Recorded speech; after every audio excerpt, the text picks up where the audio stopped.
Good morning, everybody. Welcome to the Budget Finance Economic Development Committee. It is now 9:04 a.m.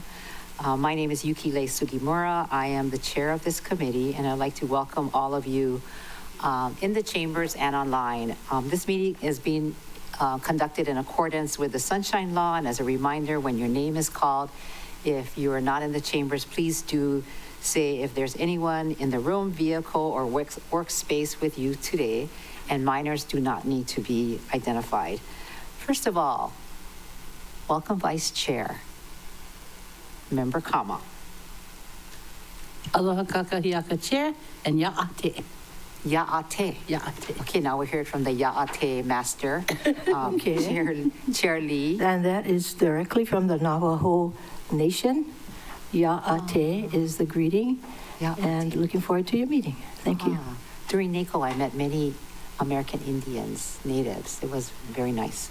Ya'ate to you, Chair Lee. Next, we have Member Paulton.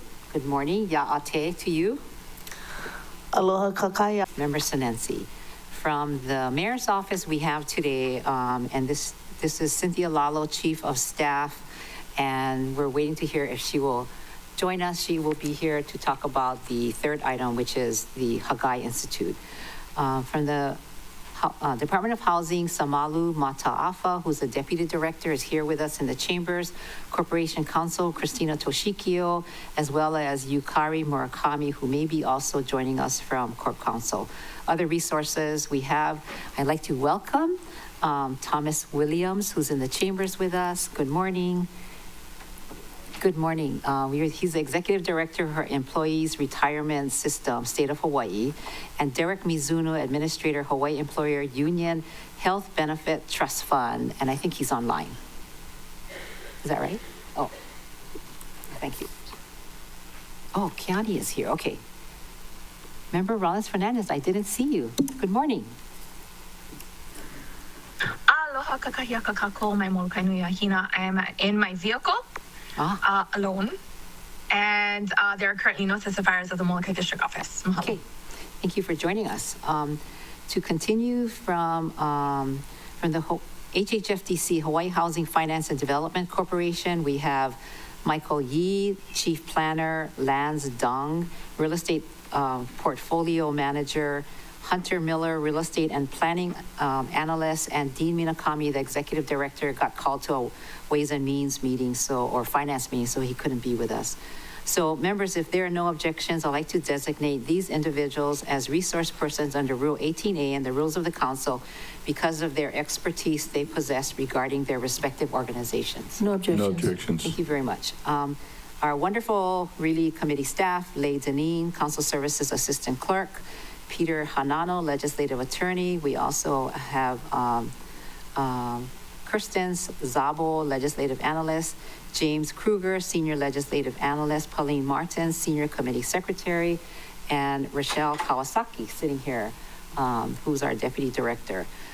Thank you very much, committee staff. Please, on the last page of the agenda, see information on meeting connectivity. Good morning, Member U Hudgens. Good morning. Okay, so she is here. Thank you, members, for attending today's committee meeting, and we have 5 items on the agenda under Rule 7B, which is all of it, Employees Retirement System, ERS, for the state of Hawaii. 7B, Hawaii Employers Union Health Benefit Trust Fund. Rule 7B, grants G6277 and G62365 relating to Hale'olaie rental housing project, and this is what we call the Hagai Institute. And Rule 7B, lapse affordable housing fund projects, as well as we'll go over the proposed fiscal year 2026 budget for the County of Maui. Okay. Do we have testifiers? Chair, we currently don't have anyone signed up to testify at the beginning of the meeting. Okay. Thank you. I think I see an individual approaching the podium. All right. So we have one person here to testify at the beginning of the meeting. Please state your name, and you have 3 minutes. Please tell us what you will be testifying on. Ya'ate, Ohio, Nuna Ho'omolu, Kashiwa Sugimura, JC Law from the Mauna. Agenda item 1, employee retirement system of the state of Hawaii. First thing, the first Olelo, Hawaii, I learned when I got here 12 years ago was Ua Mau Ke Ea o Ka Aina I Ka Pono. When they changed the name of the company from HC&S to Mahi Pono, all the sugarcane lands, I heard that a Canadian pension fund was the ones that invested the majority of the funding for that. And I was just wondering if for the morale of the employees with what's going on in the world these days, that we could invest some of the funding, some of the money that the employees have in their savings towards the Moku Aina o Hawaii. Thank you for your time. I reserve the rest of my time for the Hawaiian people. Not sure how that's relevant, but thank you. Any more testifiers? Chair, there's currently no one else signed up to testify at the beginning of the meeting. Okay, so with your permission, members, I'm going to close public testimony at the beginning of the meeting. Thank you. So today we have, we'd like to take the first 2 items together, which is about the Employee Retirement System, ERS, and the EUTF, Hawaii Employers Union Health Benefits Trust Fund. I'm going to take it up at the same time, and this will allow us to receive the related presentations one after another, and then to deliberate with both agency representatives after testimony. I will be deferring this item, and no action will be taken. Present today for presentations are Mr. Thomas Williams, Executive Director for the Employees Retirement System for the state of Hawaii, and Mr. Derek Mizuno. He must be online. Yeah, okay. For the Hawaii Employer Union Health Benefits Trust Fund. And thank you both for being here and for being with us every year to educate us and give us an update of what's happening. So I'd like to ask Mr. Williams and Mr. Mizuno to provide a status update of their respective organizations and portfolio as they relate to counties, so we can have information in mind for the budget session, which will begin March 31st. So let's begin with Mr. Williams. Thank you very much, Mr. Williams. You all have the presentation. You were given a hard copy of it, right? Yes, okay. Very good, continue. Oh, your mic is not on.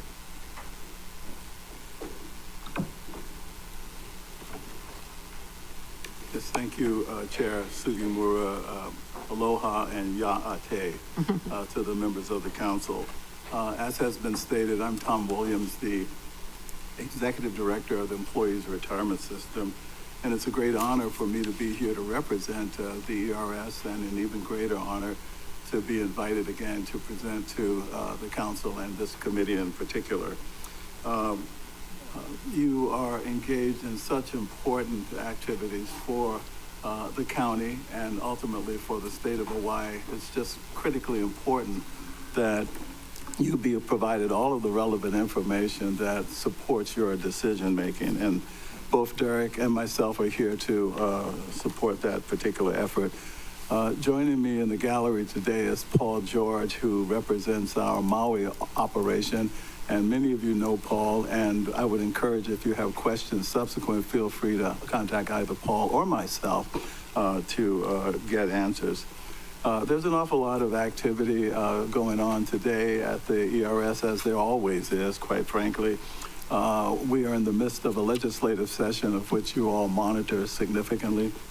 There are literally hundreds of bills that are being addressed, but about 160 of them have impacted one way or another the ERS, believe it or not.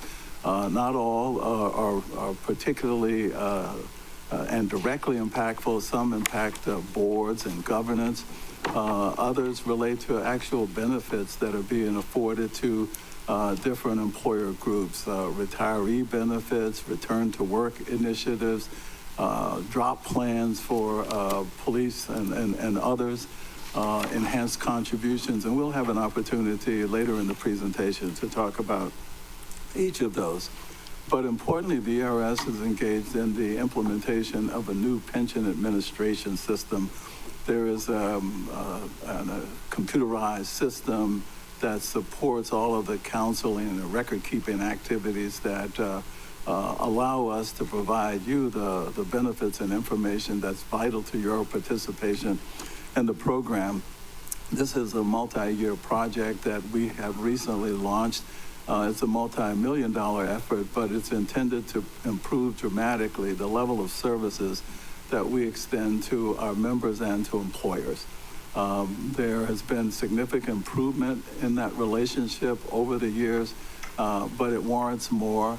It warrants more efficiencies and more reliable information. We think it's quite good, but we can always improve, and we're engaged in an effort to accomplish that end. We have an 8-member board of trustees. I'm pleased to announce that we've added an 8th member. That position's been vacant for, I guess, over a year and a half, but we were fortunate to have the governor appoint David Louie, who is the former state attorney general, to the board of the ERS. He began in November and is already impactful in terms of his engagement. And so I think it's evidence of the importance of this program that we're able to attract people of the caliber and integrity of former AG David Louie to our board. There will be a trustee election late summer, early fall, as it relates to 2 positions that will become vacant. I think one is a retiree and one is a general employee position. We'll be sending out information to all of our members and to the employers so that you can nominate individuals to fill those slots to the extent you have people who are interested. And significantly, one of the things you'll see on our cover slide there is a 100th anniversary logo. This is the 100th anniversary, the centennial year of the ERS. It was actually founded April 22nd in 1925 by the territorial governor. And I would tell you that the ERS has never been stronger than it is today, and we're working to make it more strong tomorrow. You have the agenda before you. The first several pieces or items in the agenda would be very familiar. We're going to just review, as we annually do, some of the supporting data for the system, the membership, the actuarial valuation results, the changes in benefits tiers. We'll look at the investment portfolio, et cetera. But there are a couple of recent matters of which you were leaders in. One of them was temporary hazard pay. I think you were perhaps the first county to come to some settlement as relates to those matters and to make those payments. And it's important because the payment of the eligibility for temporary hazard pay does impact significantly the ERS. Because for particularly Tier 1 employees, those people who were hired before 2012, July 1 of 2012, those dollars are added into their eligible compensation for retirement benefits, and it can in fact change retirement benefits for people who are at or near retirement, resulting in liabilities for the system. So with that sort of backdrop or build-up, let's go to some of the core statistics. ERS membership is significant because there are about 158,000 members of our program from across the state. And as I often tell you, that represents about 10% of the population. And when you consider average family size, over a third of all of the households in Hawaii are in a residence in which there is a member or a beneficiary of the ERS. Of those 65,000 active members, you have about 6,900 of them who are residents of Maui, of your county. And that's approximately 10% of our entire membership is resident here in the county of Maui. Retirees and beneficiaries, we've got about 55,800 retirees, and that represents, again, 5,000 of those here on Maui, and that's about 9% of our total retirees. You see some numbers for inactive vested as well as total inactive non-vested employees An active vested relates to those who have terminated employment but have 5 or more years for Tier 1 or 10 or more years of service for Tier 2 employees. Again, 55,800 retirees. Why that's important is because this represents for us a mature plan. A mature plan is one in which you have a significant number of retirees relative to the active participants. When programs are first launched, as you likely know, there are lots of members, but no benefits accrue. They have to work 10, 15, 20 years. The liabilities are fairly minimal, but after plans exist for a period of time, you accrue benefits and people are retiring. And now we have 1.2 active members for every retiree. So we've got about 20% more active people than we do have people in the process of receiving retirement benefits. And that represents what we call a mature plan. And that impacts the investment strategies that you undertake because you have to be, for example, perhaps more liquid to pay benefits and to meet other obligations of the system. The annual pension payout is about $1.9 billion per year. That was in, I shouldn't say average, but the payout in 2024 was $1.9 billion. And that's significant because it's a huge economic driver across the state in both good times and bad. Average annual pension said to be about $34,000. The lowest that I've seen was about $800 a year. Unfortunately, no one can live off of that, and one of the highest is over $200,000. But 34,402 is the average for fiscal year 24. Talking about the funded status, that's the relationship of the amount of money we have on hand to pay benefits to the total obligations. We're about 63% funded. When I got here, we were closer to 50% funded, and we're at risk of going much, much lower. But as a result of some changes that were instituted in terms of contributions and investment strategies, we've been gradually able to increase that funding ratio to where it has gone up every year and is forecast to continue to do so, such that we'll be fully funded in 22 years. The unfunded actuarial liability is $14 billion. That's a lot of money, but it's actually less than it was scheduled to be. It was going to be closer to $15 billion through 2026. And we're already down to $14 billion 2 years earlier than was forecast.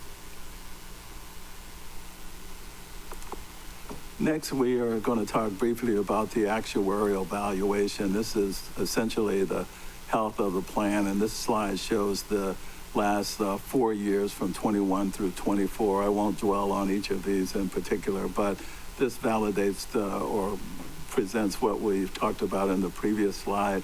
$14 billion unfunded liability, 63% funded ratio, and 22 years, the year 2046, the plan would be fully funded. In other words, there would be no unfunded liability. You would be on a pay-as-you-go basis. You would be paying solely for the benefits that are accruing in that year.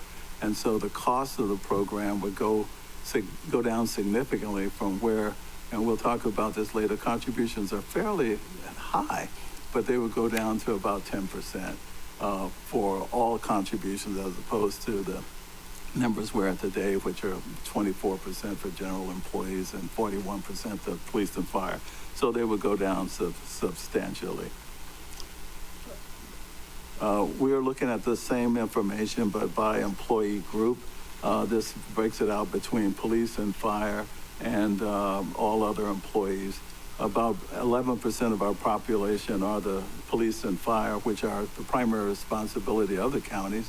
The state employs very few of those category of workers. And then you see the breakout for all other employees.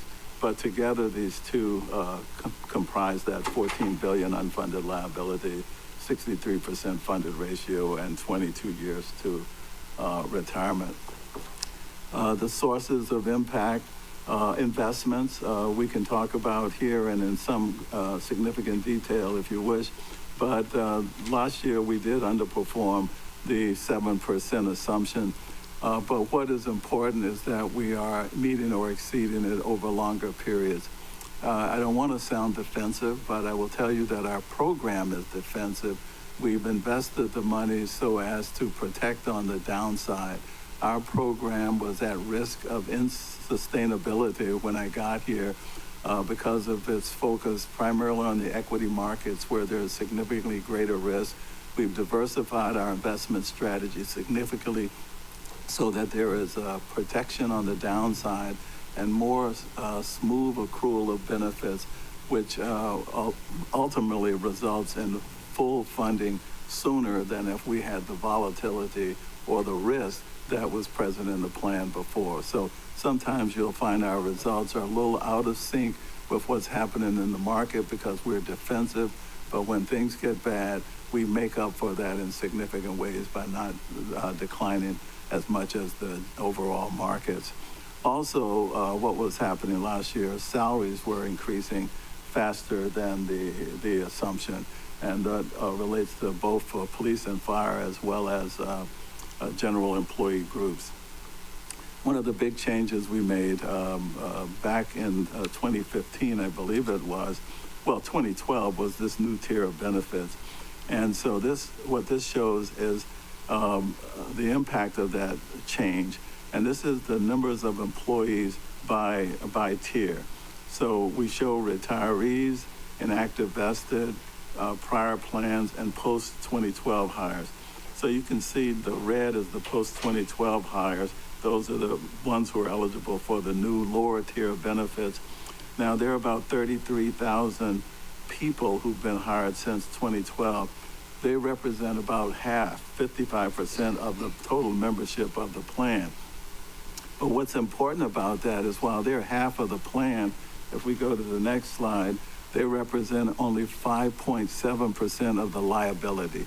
This particular slide shows the liability by group and by age. The other was numbers of participants.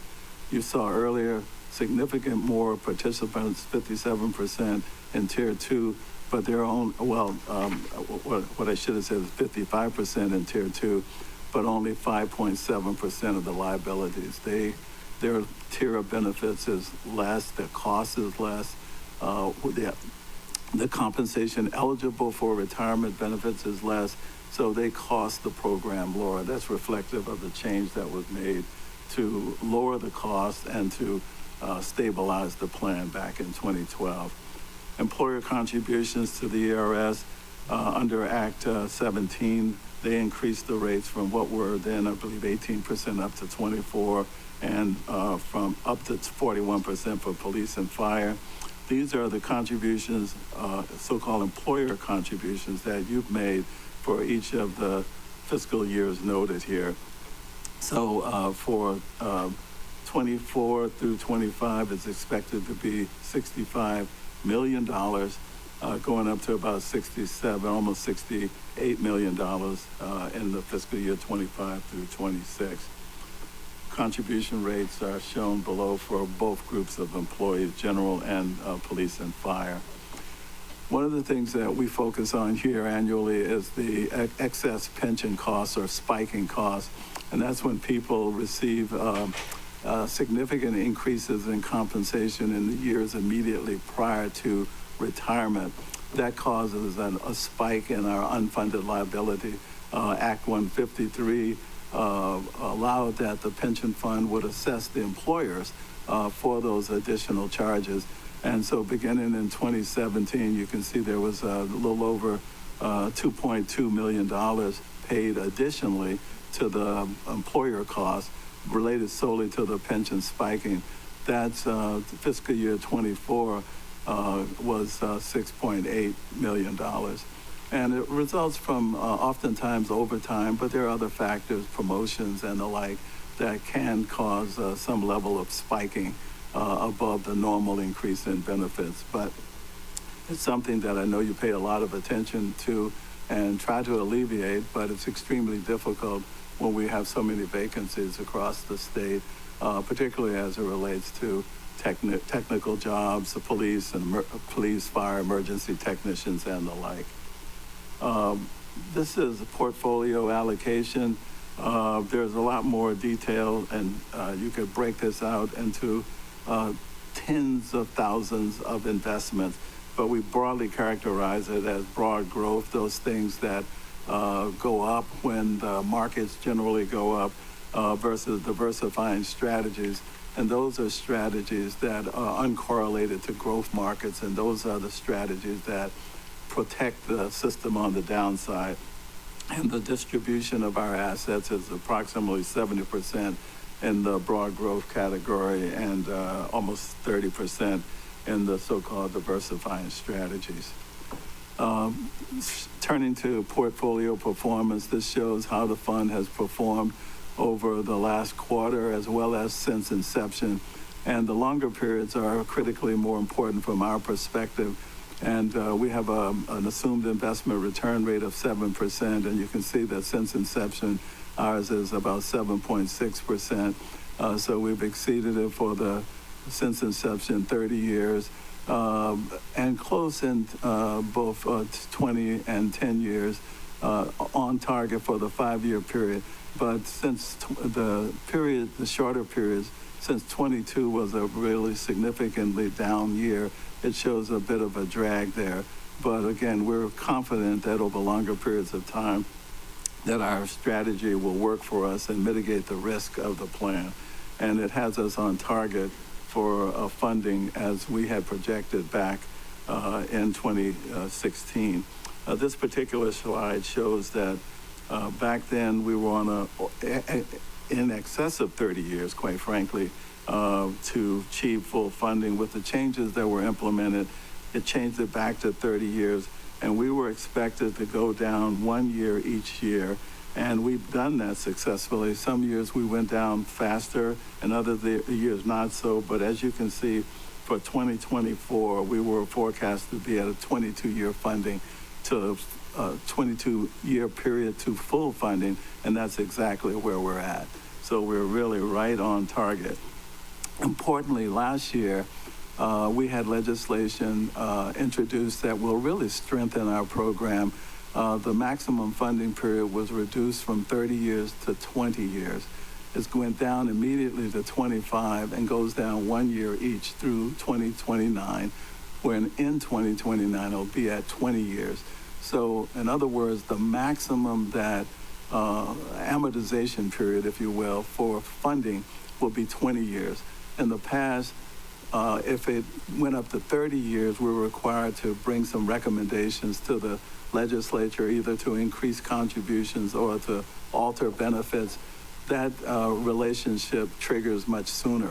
It'll be within 20 years. But we don't think we're going to have to invoke that because, in fact, we're already at 22 years. And when it gets to 20 and 2029, we should be at 18 years. And we will continue to grow and lower that funded liability because there won't be so-called negative amortization. When you have a 30-year funding period, you're paying interest on interest. And after you get to about 20 years, the contributions would be paying down significantly more principal than interest, and you'll see the plan on a steady improvement in terms of its unfunded liability. We do annually a stress test to prove the viability of the plan, and it shows that our plan is really sustainable over long periods of time, certainly well over the 30 years, but it's in perpetuity, and that's our goal, to make this plan sustainable and available for not only all of you when you retire, but those who come after you as well. The stress test also attempts to illustrate that even in periods of significantly adverse investment environment, that our plan would still be sustainable, not at the systemic risk.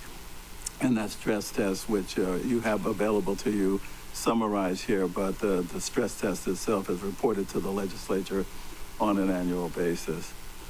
Temporary hazard pay, we started off just alluding to that. You all know why it's being paid and the amounts. It varies significantly from employer to employer, but I think you, in some respects, set the standard. And the effects of your temporary hazard pay are already incorporated into our actuarial valuation because you paid it early on. Others are not because, in fact, what we're experiencing is they are just incurring their settlements now.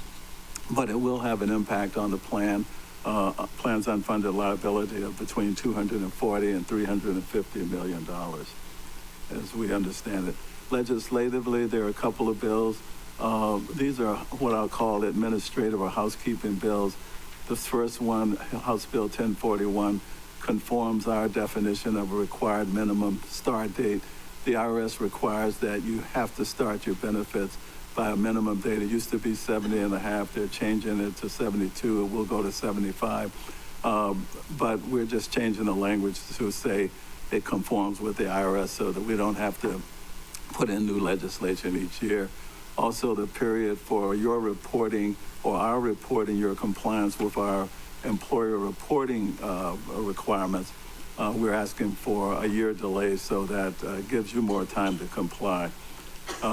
Running quickly through the legislative other bills, there is a bill that will lower the vesting from 10 years under Tier 2 to 5 years.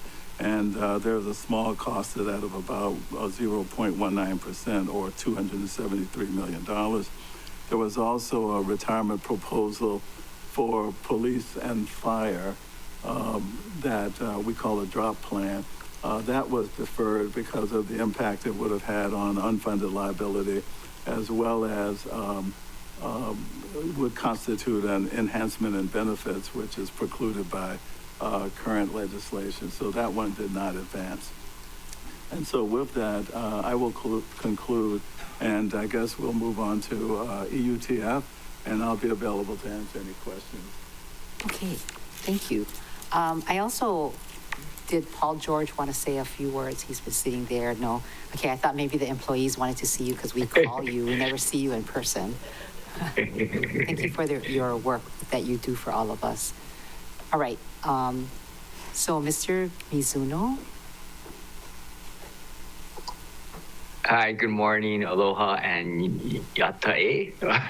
Hi, everyone. Thank you, Chair, for having me today. And again, just echoing Mr. Williams' comments, I really commend the County Council on having this presentation. Because when you're doing your budget, it's really important to see, long-term what your liabilities are and future payments. So I am Derek Mizuno. I represent the EUTF, the Hawaii Employer Union Health Benefits Trust Fund. I am the administrator, and I'll go through the briefing with covering some current operations, the long-term liability, and some information on your active employees. So back in 2022, we went to a new benefits administration system. And one of the things we really liked about the new system was the employer and member self-service. And I wanted to commend your staff at the county. You guys were one of the early adopters of some of the functions for the new hires and employers. So under this system, the County of Maui uploads a human resource information file that has terminations, new hires, address changes, bargaining unit changes, all things that used to require paper. You guys are all doing it electronically. And for new hires, once that new hire is uploaded, our system identifies them and sends them a letter in the mail telling them they can go online and enroll in plans. So again, that's another area where your staff doesn't have to submit paper. We don't have to look at the paper. The member just goes online. And if they're just selecting plans for themselves, nobody has to look at it because they're eligible. And there's parameters in there what plans they can sign up for. Also throughout the year, if a member, say, gets married, wants to add their spouse, that member can go online, upload a marriage certificate, our staff will review it, approve it, and it's done. Again, no intervention on your staff's behalf. So I think it's really working well, and kudos again to your staff for early adopting. Last year, we also did open enrollment online. About 3/4 of the members went online to do their open enrollment. So we're seeing a lot of benefits of the new system. There's still things we're still working on to clean up, but it's improving every year. Some changes related to the plans. Our HMSA HMO plan, it is being closed to new enrollees. So if you're in there now, you're fine. Come July 1st, 2025, it's going to be closed. And the main reason the board decided to close it was this HMO plan is the most expensive plan. It's also the richest benefit, but generally HMO plans should be lower than a PPO plan, because with the HMO you're restricted to a closed network. So with that closed network, you're usually going to see lower costs, but that's not working the way it's supposed to. So HMSA is aware of it, so they're working on cleaning up kind of that HMO. But until then, the board has decided to close that HMO, and there's less than 700 employees now in that HMO plan. But if you're in there, you can stay in there. You can make changes. You can add dependents, remove dependents if you have events, but we're just closing it to new entrants. The next one on dependent children, the board is making a change effective 7/1/2025. The next slide, I'll cover it a little bit more. And then the last item, the County of Hawaii decided to cover 100% of the premiums for the HMSA 7525 plan, the Kaiser Standard, the supplemental plan, the dental and vision, effective September 1st, 2024. And I have a slide that kind of tracks what happened on that one. So on the dependent children, under ACA, for active employee plans, coverage is required for that dependent child until they hit age 26, just for the medical and drug. So that was required to be put in back in 2011 or so. So the board did that for ACA, but the board never did that for any of the other plans. It was mainly due to cost. So for the active employee dental and vision, the retiree plans, the coverage for a dependent child went to age 19. But if they were a full-time student, they were covered until they hit age 24. So employees, retirees had to submit this student certification from the university or college to us, and every year. And it was just a big hassle for everyone. So at a board meeting last October, the board decided to extend that coverage to match the active employee medical and drug. So it's going to be great for the members as well as our staff. I can't stress enough how much of a problem it was. If you guys had children that age, it was a pain in the butt. I see Councilmember Cook smiling there. So it's going to add costs for the active plans, about $1.3 million. But what the board did was they also made some changes to the drug plan to kind of tighten up the formulary that's more than offsetting that additional cost. So in the end, it's actually a net savings based on some of the decisions the board made. Is also going to add costs to the retiree plan, but not as much. The medical is significant, but over time, you'll see that if retirees started work before or after 2001, they're responsible for the premiums of their dependents. So adding these dependents actually isn't going to cost the state and the counties more money in the long run. It actually helps a little because having the younger people on the plan actually reduces costs overall. So what we're going to do for the retirees in the month of April, they're going to be able to add any of these children in this age group to the plan. And then during regular open enrollment for the active employees in May, active employees can add these children on as well.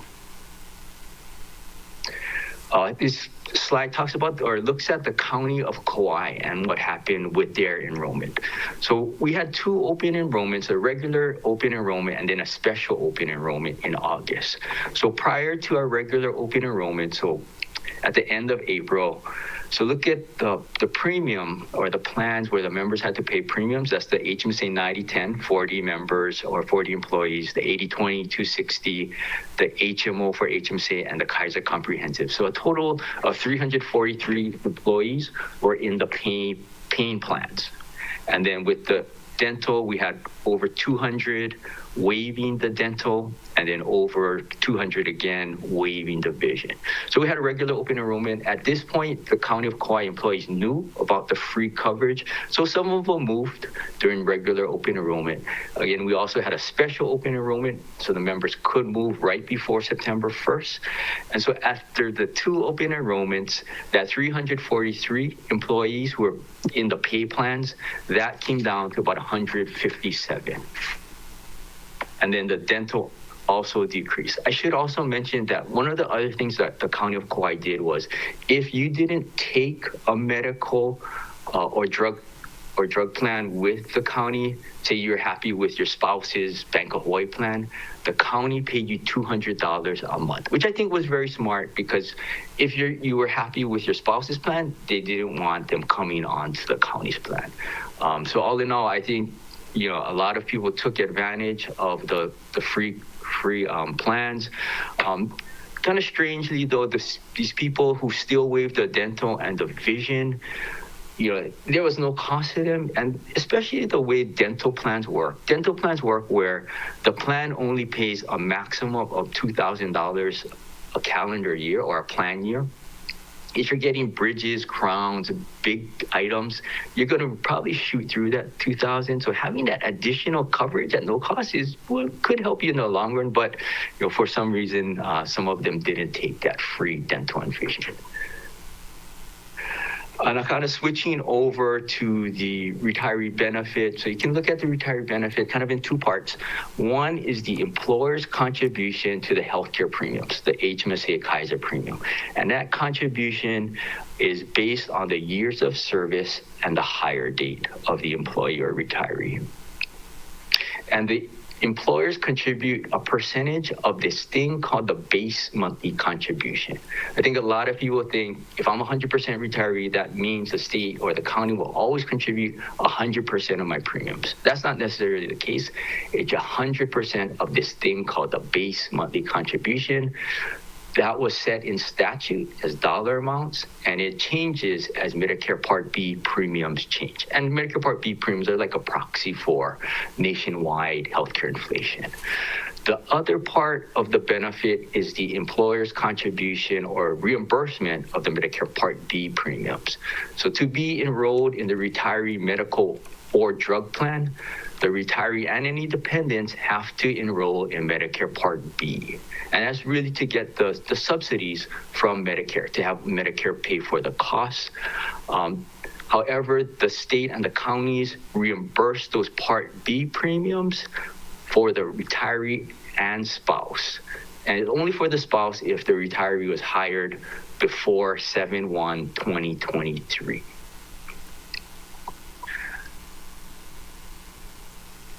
Slide 7 is what the benefit is. So if a retiree was hired before 7/1/96, all they had to do was work 10 years. They got 100% of the BMC for them and any eligible dependents. Great benefit, too rich to really continue. So in 1996, the ledge reduced it and put in a sliding scale on the number of years. So now a retiree or a new hire had to work 25 years to get that 100%. Still too rich of a benefit. So in 2001, the legislature reduced it again, kept the same tiering structure as in Group 2, but now the state and counties only reimburse the premiums for the retiree. So I'm in this last group. When I retire, my spouse can be on the plan, but I have to pay her premiums. However, she gets Part B reimbursed. So that didn't quite make sense. So that's why we made the change back in 2003. We have one bill. I won't spend much time on it. It's really a no-cost item. It relates to that base monthly contribution I was talking about. It's more of a timing issue, so the retirees will know what the state and counties are going to contribute to their premiums before we do open enrollment. I mentioned earlier about eliminating Part B reimbursement for spouses of new hires from 7/1/2023, as well as eliminating the income-related monthly adjustment amount. This is for high-income retirees. Their Part B premium is more than the standard. And really for number one, what the ETF board looked at it is really more of a cleanup item. It didn't make sense because in my example, the state pays for my spouse's doesn't pay for her premiums, but they were reimbursing her Part B premiums, which really didn't make sense. So the board really cleaned that up, and we thought it was something really that should have been back in 2001. But that's going to save the county $64 million for the spouses and another $17 million over the next 30 years. So it adds up. Looking at retiree enrollment, again, we split the retirees between Medicare and non-Medicare. So this is a slide for Maui. It doesn't really change too much, but you'll see for Maui, there's a much higher concentration of Kaiser members. So you have about a third with Kaiser, whereas the ETF as a whole is about 17%. Kaiser has a much bigger following on Maui than the rest of the state. Looking at our actuary evaluation for 7/1/2024, the ETF is a little different in the ERS, where each employer kind of has their own account. All of the monies are pooled and invested, but we keep track of each employer's earnings, contributions, and payments. So looking at the County of Maui, the AAL is the actual accrued liability of $609 million. The actuarial value of assets that you guys have set aside is $535 million. So the difference between those two, $74 million. The funded ratio is just the assets divided by the liability. So the goal is to get to 100%. You see over time, your percentage has increased significantly, where you guys are now at 87.8%. You guys are the best funded county. Some of the water systems are a little higher, but the County of Maui is projected to get the full funding in 2028. Wow. And I'll have a slide that shows, what that impact to your budget is in 2028. It's really good news. But overall, all of the employers have been improving their funded status. I think the Maui's growth has been better than the others because you guys have been putting in more than the required contribution. So there's this thing called the annual required contribution that all of the employers are required to put in every year, and that's comprised of two things. The normal costs, which is basically what all of the employees earn that year related to their retiree health benefit. So in theory, if the county started today, every year put in the normal costs, all the actuarial assumptions were correct, they'll never be unfunded. And when, say, you guys retire, this county would have set aside all of the monies to pay for your retiree health benefits for the rest of your life. That's the normal cost, or that's pre-funding. But the counties and the other employers didn't really do that. They just paid the premiums. So what occurred was this unfunded liability over time. And the other part of the annual required contribution, or ARC, is to pay off that unfunded liability, originally over 30 years. But you guys are down to just 2028. Any new losses we have, we pay over 20 years. One of the reasons for the positive results on the funded ratio, one big one was you guys are putting in more than the required ARC. The other one was our retiree healthcare premiums. If you look over the past 7 years, most of our members are in the HMSA Medicare plan, the medical and the drug, these first two columns. The average growth has been under 3%. During this time period, the actuary had projected 6 to 8% growth every year in the premiums. We've had lower growth than the projections, so that results in actuarial gains that really helps all of the employers. Let me skip this slide. So this is the impact of those positive premiums or lower than expected premiums. So the light blue dotted line, dashed line at the top is the unfunded liability projection for the County of Maui from 2013, when this new actuary started. The red line is what they actually calculated over that time period to 2024. So you see this steep drop over the last few years, and that's because of the premiums were much lower than anticipated. So you guys are going to get to full funding in 2020. It is really 2028. It's about $1 million in 2027. So it looks like it's full funded in 2027, but it's really 2028 versus 2041. So you guys have done a great job putting in more than required, and we also had positive results on the liability because of the lower premiums. So what this lower liability translates to is lower annual required payments from the County of Maui. So again, the light dashed line is what was projected in the County of Maui's annual required payments into the future. The red line shows what you guys have contributed, and then what you guys are looking into the future. So huge reduction in future payments for the County of Maui. This slide is from the County of Maui's annual actuarial evaluation. So you see this annual required contribution column. So for fiscal year 2025, you guys are required to put in $38 million, and it goes up about 1% every year. For the next year, and then after that it starts coming down because you guys are so close to full funding. And once that unfunded liability is paid off in 2029, your required contribution goes down to $13 million. So it goes from about $33 million to $13 million. So it frees up $20 million in 2029 in your budget, assuming everything goes as planned. You guys will see that.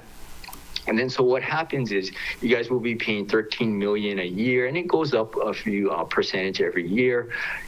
The benefit payments are over $30 million.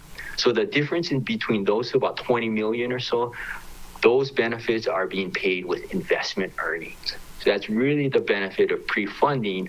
You can pay your requirements with earnings. So really great news for the county. This slide shows just how much you guys are paying in premiums. So this is included in that annual required contribution, so it's not in addition. So you guys will pay the $38 million.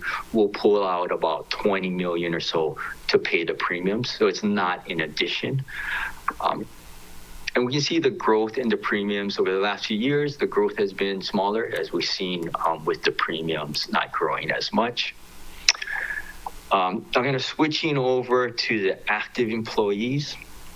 So this is for the entire EUTF plan. What we see back in 2016 was almost half of our members, 49%, were enrolled in the HMSA 80/20 plan. And we also have the lower cost plans, lower benefit, lower cost plans. This HMSA 75/25, 5%, and then the Kaiser Standard at 12%. If we look on the far right, the third column from the end, we see back in 2016, the employee share, monthly share for a self plan. So back in 2016, for the 80/20 plan, the member paid $215 versus $142 for the 75/25 plan. In 2017, the board made some changes how they determined the premiums for the 75/25 plan, which caused the 75/25 plan premiums to drop down to $54 a month. So because of that drop in premiums, you can see the members on the left start to move down to the 75/25 plan. So now the 75/25 plan is our most popular plan at 43% of our members there. Also, we see the Kaiser Standard growing as well. It's up to 20%. Those two plans are by far the lowest cost premiums. And really, when you look at things like coinsurance, the maximum annual amount, this really members should be in those two plans if they're taking HMSA and Kaiser. Looking at the County of Maui relative to the ETF as a whole, again, you guys have a higher concentration in the two Kaiser plans. Over half of your employees are in the Kaiser plans versus for the ETF overall, that's 28%. This slide shows the annual costs for the county. So in the middle here, the county shares about $22.8 million for fiscal year 2024. You see a significant, you see some growth in your increase. One of the changes that was made 7/1/2023 was the employers negotiate with the unions on the employer contribution, and it's typically been 60% of the 80/20 plan. Okay. So prior to 7/1/2023, though, there was a cap on how much the employers would contribute to any medical plan. That cap was 84.3%. 7/1/2023, that cap increased to 90%. So the HMSA 75/25 plan and the Kaiser Standard, it goes to the cap. So the employers took more share of the 75/25 and Kaiser Standard plans back 7/1/2023. So that's why you see the employer share or employer cost increasing significantly. And then on the flip side, the employees' costs actually went down from 8.2 million to 7.5 million. And that was all I had. So, thank you guys again for your time. And I'm here with Mr. Williams for any questions. Great. Thank you very much for your presentations. And do we have any testifiers? Chair, we currently don't have anyone signed up to testify on either the first or second item, so we'll do a last call at this time. If there are any individuals who want to testify on either the presentation by ERS or the presentation by UTF, please identify yourselves now. On Teams, you can do that by using the raise hand function. We'll do a countdown. 3, 2, 1. Chair, no one has identified themselves as wishing to testify. Thank you very much. At this time then, with your permission, members, I'd like to close public testimony on these two items. And thank you. Was that a yes? Okay. No objection. That was Member Paulton's way of saying yes. And so at this time, we're going to close public testimony, and we'll be receiving written testimony into the records. So I'm going to be asking every member with questions. We'll start from Vice Chair Kama and go down the row in person, and then continue on with online for 3 minutes each. Okay, so thank Member you so Kama. much. So because it's fresh on my mind, I'd like to speak to Mr. Mizuno, and I'm on page 18 of your slide. So I was looking at where I'm at and where I really need to be at. So and I'm looking at the 80/20 versus the 75/25. That's a big jump, yeah? So how soon can I change plans? We're going to have open enrollment in May for a 7/1 effective date. So you can either do it online, or you can do the hard copy EC1 enrollment form, which is on our website. Okay. So is that address someplace in this presentation? I don't think so. It's eutf.hawaii.gov. Is Hawaii capital H or small h? Small h. Okay, I got it. So I got to do it in May, yeah? Okay, that was my question. May 1st. We start May 1st. May 1st. Thank you. Very good. I know. Chair Lee, then Member Paulton to follow. I'm not sure if this is for Mr. Mizono or not, but you did cover it in your presentation, and you talked about the liabilities of the counties, and that Maui is ahead of the rest of the counties in payments. And so I was wondering, I think you mentioned that we owe $33 million, and then after that we'll pay $13 million a year, something like that. Anyway, does that mean that somebody like you guys are carrying all the counties, and that there are there's a charge, let's say an interest charge for carrying costs? Mr. Mizuno. No, thank you for the question. Nope, there's no additional cost. So each employer we keep track of separately. So, if you have, say, a higher asset balance, let's say we earn 7%, you'll get 7% on your asset balance for the year. We'll credit you that, and we'll take out any payments, premium payments. But really, there's no subsidy between any of the employers. Everyone is tracked separately. Because I'm wondering, what is the advantage of paying more than the rest of the counties? I mean, if somebody's carrying us, why would you want to pay more than necessary? Okay, so the ERS, if you paid more, you would be carrying someone else. But if the Maui pays more to the EUTF, that extra amount goes 100% to your credit, to your account. So no one's carrying anybody else for the EUTF. Everything you put in goes for you. Everything that's dispersed on your behalf is charged to you. There's no carrying at the EUTF. No one carries anybody else. The state of Hawaii, if they stop paying anything, that would have no impact on Maui. Okay. So there's no particular advantage of catching up, in a sense. The advantage that you guys are going to experience is you guys are going to reduce your annual required payments a lot faster than the state of Hawaii. For example, the state of Hawaii doesn't pay off their unfunded until 2040. So they're going to have this significant payment that's paying the unfunded off until 2040. And that's a projection. Whereas you guys are earlier, you guys will see that big drop in your annual required contribution in 2029. Well, I'm just thinking from a different point of view. The advantage, I guess, to being more current or trying to be current on our liabilities is probably a plus for our credit rating. Would that also helps credit rating, correct? Okay, thank you. Thank you very much, Chair Lee. Next, we have Member Paulton, followed by Member Cook. Thank you, Chair. My questions would be for Mr. Williams.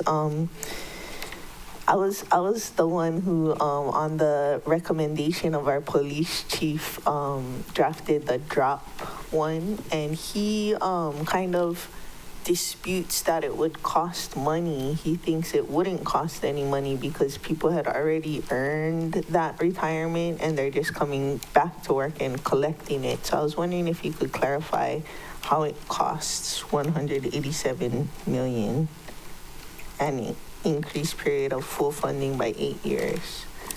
Yes, thank you, Member Paulton, for your question. I believe my mic is on, is it not? Okay, Yeah. good.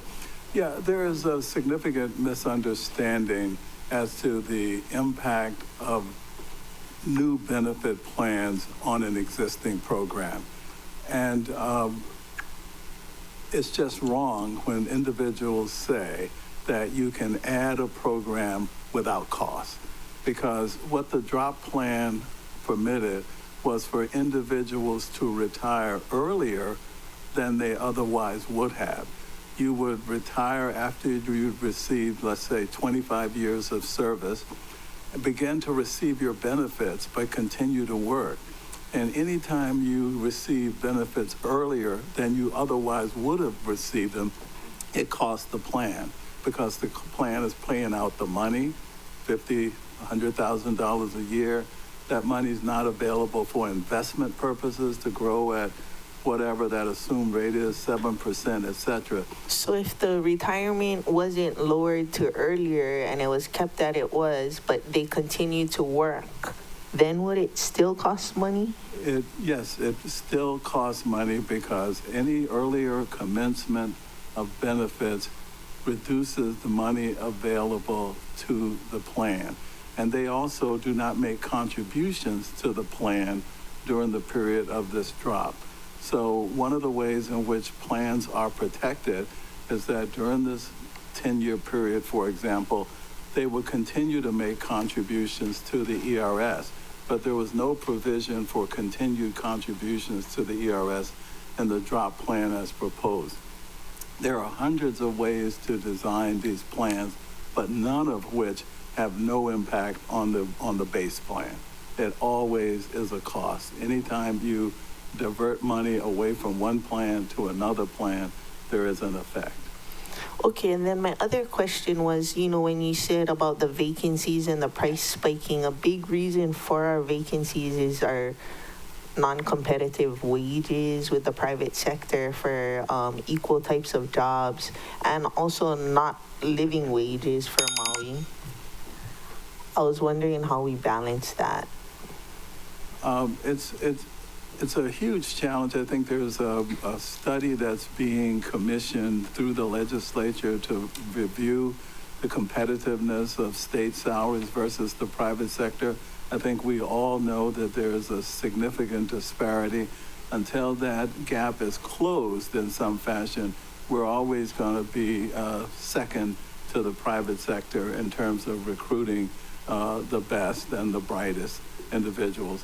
I think we're trying to address the retirement plan aspect through lowering the vesting period back from 10 down to 5. It will encourage people to come to work for the state that now won't, because they see a 10-year period as exceedingly long out of a work career. And you could work for 10 years and literally work 9 years and get 0. So they go to the private sector where they start to accrue benefits through 401k plans and others almost immediately. So we're trying to address that in part through the retirement plan, but the retirement plan is only one piece. It can't address the entire disparity. Thank you. My time is up. Yeah. Thank you. Member Cook, then Member Hodgins.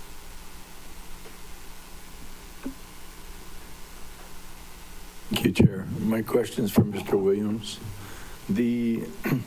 On page 12, as is illustrated here, it's the additional cost that the County of Maui pays that year alone. So it's an individual's year cost. So that's over and above the contribution you would make as an employer, which was illustrated, I believe, on the page prior, showed employer costs. And this was in fiscal year 24, you would have paid $6.8 million additional dollars. And so that's a 1 year cost, not a cumulative cost. The other years are shown from 2017 through 2024, and those are, again, individual yearly costs. Thank you for the clarification. Yeah. Done. Member Hodgins. Thank you so much for both of you being here and explaining all of this stuff to me. I got to admit, most of it kind of goes over my head because it's a lot of numbers and a lot of information. But in my opinion, it looks like we're probably headed into a recession. How is our employment or our retirement system going to be impacted by that? Well, thank you for your question. No one knows precisely what is to lie ahead, obviously, as it relates to the economy, but I share your concerns that we're likely to enter a period of slowdown. Certainly, we're into a period of uncertainty in the markets. There's significant volatility. We like to see our program as diversified enough such that it can operate in any economic environment. And when I described earlier the allocation of our assets between growth assets and diversifying strategies, the diversifying strategies piece really performs well in these slower working environments. There are environments and things that are not impacted necessarily by growth. And things like utilities, and there are lots of things that are not the cost of which and the utilization of which are not impacted immediately. Even healthcare, for example, the need for healthcare will go on irrespective as to whether the economy is good or bad. It can have some slowdown effect, but again, We invest for all environments. It's longer term, and we make adjustments on the margins during difficult times. And we can't foresee or forecast, predict the recession, but in fact, we will invest appropriately and do well even in a recessionary environment. Thank you. I can appreciate that. That's as comforting, I think, as it's probably going to be. Thank you. Thanks, Chair. Yeah, uncertain times. Next, we have Member Johnson, followed by Member Rollins Fernandez and Senency. Thank you, Chair. Good morning, gentlemen, and appreciate you guys' presentation. Very informative. It's hard to, we can get in the weeds of the numbers, but like Councilmember Hodges says, there's outside stuff we have no influence on. The rate of inflation in 2020 was as low as 1.23%. In 2022, it skyrocketed at 8%, and right now it's at 2.9%. The inflation's just going all over the place. How do you guys manage, the inflation when we're talking about our retirees who are on a fixed income and the milk, cost of eggs, cost of milk? I mean, it's just, do you guys kind of plan for that in your investments?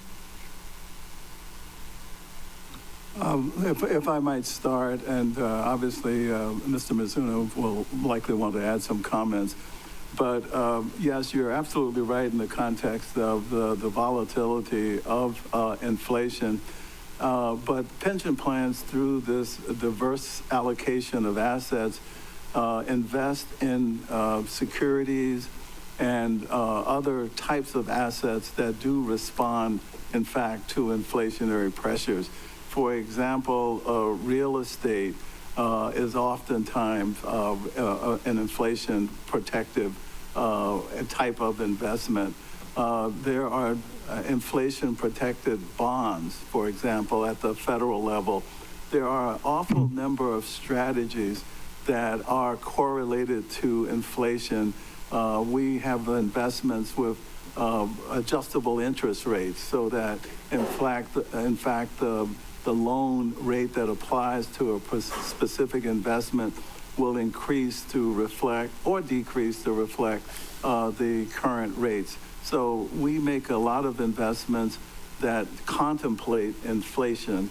And when inflation does increase, the returns that are expected on those investments increase. There are obviously some investments that are not inflation sensitive, and they are harmed over the short term when inflation goes out of control. But overall, we do have strategies that contemplate inflationary environments. Thank you, Mr. Williams. I want to give Mr. Mizuno a chance to respond in addition, but that's the 70 to 30%, 30% is more for that that you kind of chunk off some of that 30% to deal with the inflation. Is that what I'm hearing? You could characterize it as such, yes. The 70% is fully growth oriented, and inflation can have negative impacts. Thank you. Okay, Mr. Mizuno, I beg your pardon. Thank you, Councilmember Johnson. So similar to what Mr. Williams was talking about for their program, we also have that defensive program. We call it the diversifying strategies section. Yeah. But you'll also notice in our asset allocation, we don't have investment grade fixed income bonds. We took that out a number of years ago. One of them was looking at the future expected returns. It was really low because interest rates were low, inflation was low, they weren't providing much return. But one of the things we used to replace that was private credit. So we still get that fixed income, but it's an illiquid market, so we get better returns than investment grade. So we've done some things with the portfolio in light of the inflation situation. It's complicated because like those numbers from 1.23% all the way up to 8%. I mean, how do you manage a large portfolio with, and I appreciate that, you guys are looking at other methods. I just, at the end of the day, it's very concerning. How do you spin all these plates? Okay, I didn't hear the bell, Chair, so I'm going to ask one more question, The and bell I think went it'll off. be a quick I just one. allowed your, Mr. Mizuno to answer. Okay. Sorry. Okay. All right, thank you so much. Thank you, Yeah, Chair. Thank you. Next, we have Member Rollins Fernandez, then Member Senensi. Mahalo. And I didn't hear the timer either. Oh. So just Do you want to? letting you folks know that we're can't not hear. hearing it online. We'll try it. Are you? Okay. Can you? My question. It's fixed. Okay. Thank you. My question, aloha, Mr. Mizuno, Mr. Williams, mahalo again for being with us every year. My question is for Mr. Mizuno. Kind of dovetailing off of Chair Lee's question regarding the value of choosing to pay down quicker our unfunded liabilities under EUTF. And so I looked back on some of the exact same slides as slide 17 in today's presentation. And I looked at FY 23 and FY 2020.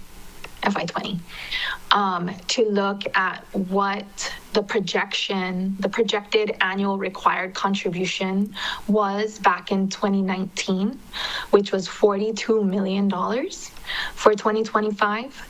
And in 2022, it was projected to be 38.975 million. So, and then this year, it's about almost $1 million less than what was projected in 2022. So I was wondering if, in next year's presentation, when we invite you again, if the annual required contribution and the maybe the benefit payment total, or like those columns, there could be like an additional slide that shows the past 5 years of projection, what the contributions looked like. Because in looking at 2019, in 2041, it was projected to be $37.6 million. And today in your presentation, it shows 19.7 million. And that's a huge cost savings. And I think that would really show the value of us putting more into the EUTF fund and paying it down more annually than if we only paid what was required. And so, go ahead. No, I understand your request, and you're correct. The projections change every year, mainly because of those two things: the county putting in more than expected, as well as the lower premiums than what was expected. So you're going to see the future contributions changing each year. And that's really, those two components. So I'll try and work on something for next year to kind of show the benefit of those prepayments. This slide captures it, but it all goes all the way back to 2013. It shows the lower ARC payments over time versus the original projection from 2013. But maybe I can look at maybe the 2019, because you guys started putting in more from 2019, and that's when the act went into effect. So I can maybe do a comparison between 19 and the 2025 valuation for next year. That'd be interesting to see. Mahalo, Mr. Mizuno. Yep, that was the year I was first budget chair. Mahalo. I heard the timer. Okay, very good. Next, we have Member Senensi. Do I see him? I don't. Oh, there you are. Mahalo, Chair. Yeah, and mahalo to Mr. Williams, Mr. George, and Mr. Mizuno.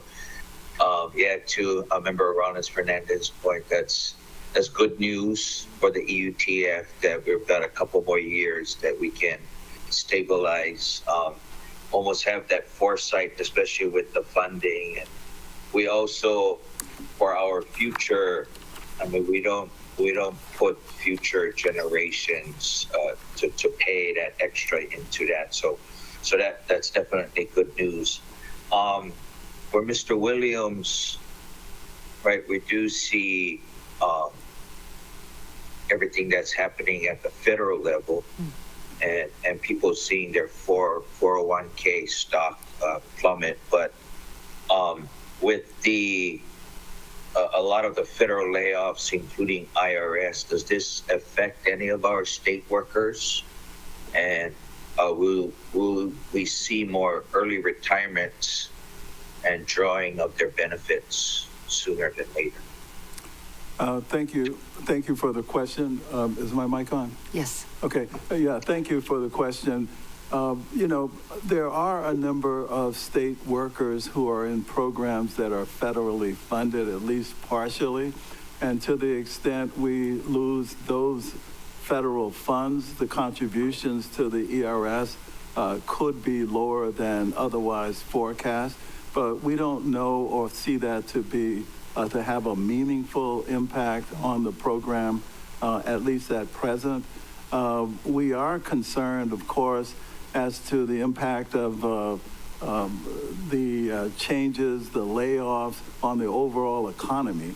And to the extent that there are tens of thousands of people who are put out of work, it could slow the economy and lower and alter the investment environment in which we invest. So we can make short-term investments or adjustments in our securities focus to respond to those kind of challenges. We don't see it as meaningful longer term, but it's certainly something that we are monitoring very, very carefully.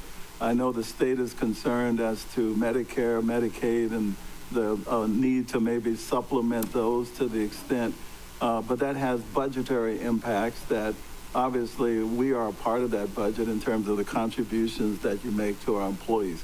So yeah, we're aware of it, but we don't see any immediate negative impact on the ERS. On the ETF side, if there are, say, less employees, it doesn't really impact us as much because employees are not contributing a percentage of their pay to their retiree health benefits. And the state and the counties, they pay a set dollar amount. It's not a percentage of payroll. So it doesn't have that big an impact on us. What we're looking at or concerned about is the impact on, say, subsidies from Medicare. Looking at this slide 12, you see this negative 20%, 21% almost reduction in the premiums for the prescription drug plan for 2025 for Medicare. One of the biggest reasons for that decrease was because of increased subsidies from the federal government for Medicare Part D prescription drug plans. We don't know what's going to happen, say, for 2026 with these subsidies. So that's a concern of ours if Medicare subsidies are going to be cut back. Okay, thank you for that. Thank you, Chair. Thank you very much. So I have just a kind of question for each of you is for fiscal year 26, which we're about to get the mayor's budget next week, Tuesday, what is our liability for ERS? Mr. Williams. Yes, thank you for the question. I had an earlier slide that projected the contributions for the county of Maui for the next fiscal year, and I believe it was it would be $67.9 million for fiscal year 25 through 26. So that's the contributions. The liabilities are quite a bit different than that, and as I think Mr. Mizuno was describing, unlike the EUTF that has liabilities segregated by employer, the ERS is a shared plan in which the assets and the liabilities are distributed and owned by the entirety of the membership. So it's not allocated out to Maui versus Kauai versus the state necessarily. We can do some math, but people move between those units quite frequently. But the amount of contribution that you will be required, which is the liability that you have to pay directly, will be that $67.9 billion.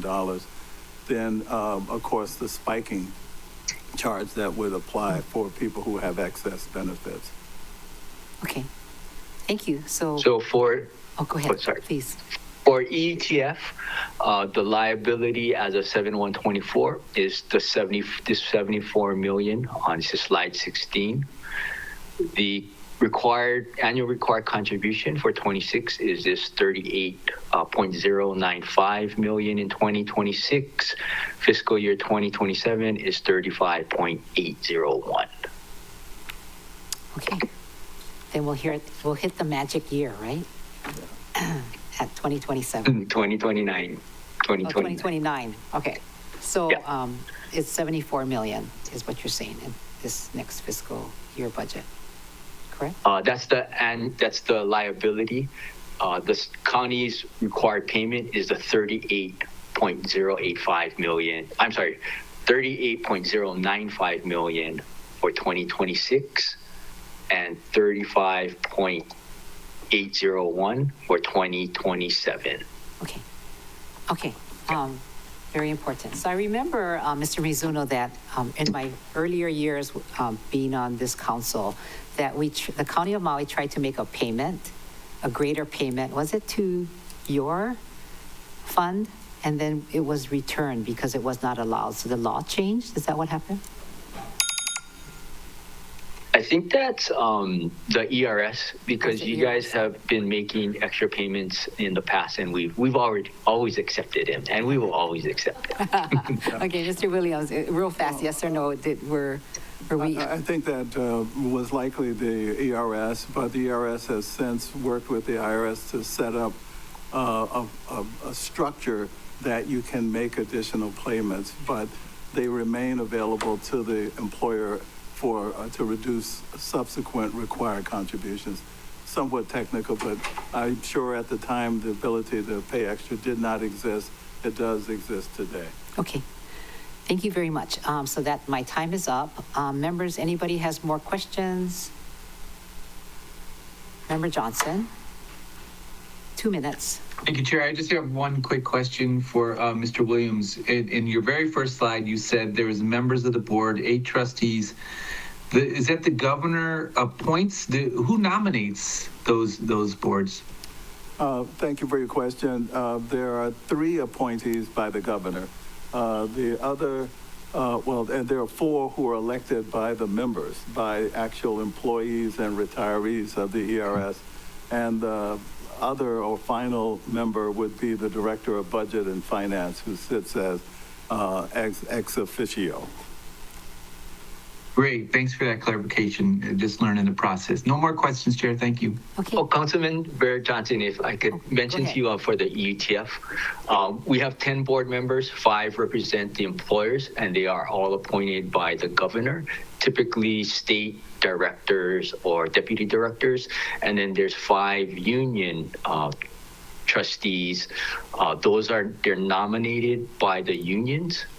2 for each slot, and then the governor selects one of the 2 nominees. Okay, great. Thanks for that information. Really appreciate it. Thank you, Chair. Thank you very much. So anybody else have any questions? If not, I'll defer this item. Okay, I'm going to defer this item, and members will just expect to see what's in our budget next week, Tuesday, when we hear from the mayor for our payments, and we can always do more. Thank you very much, Mr. Williams and Mr. Mizuno, for being with us. Thank you. all. Thank you, guys. And we'll check for that Appreciate it. spiking. We always hear about spiking, so that's a big concern. Thank you very much. I'm going to take like a 2-minute break and have the housing department come down. So it is now 3:34, and I will reconvene at 3. 10? Oh. Huh? Oh, what did I say? Oh, 10. So 10:36.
Okay, members, oops.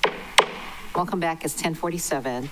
Now we're on actually the third item on our agenda, which is also looking at a 7B for what we call Hagai Institute, but it's really been renamed to Haleo Laie Rental Housing Project. So with us today, we have our Deputy Managing Director, Samalu Mata'ava, as well. Housing. Oh, that was your old job, yeah?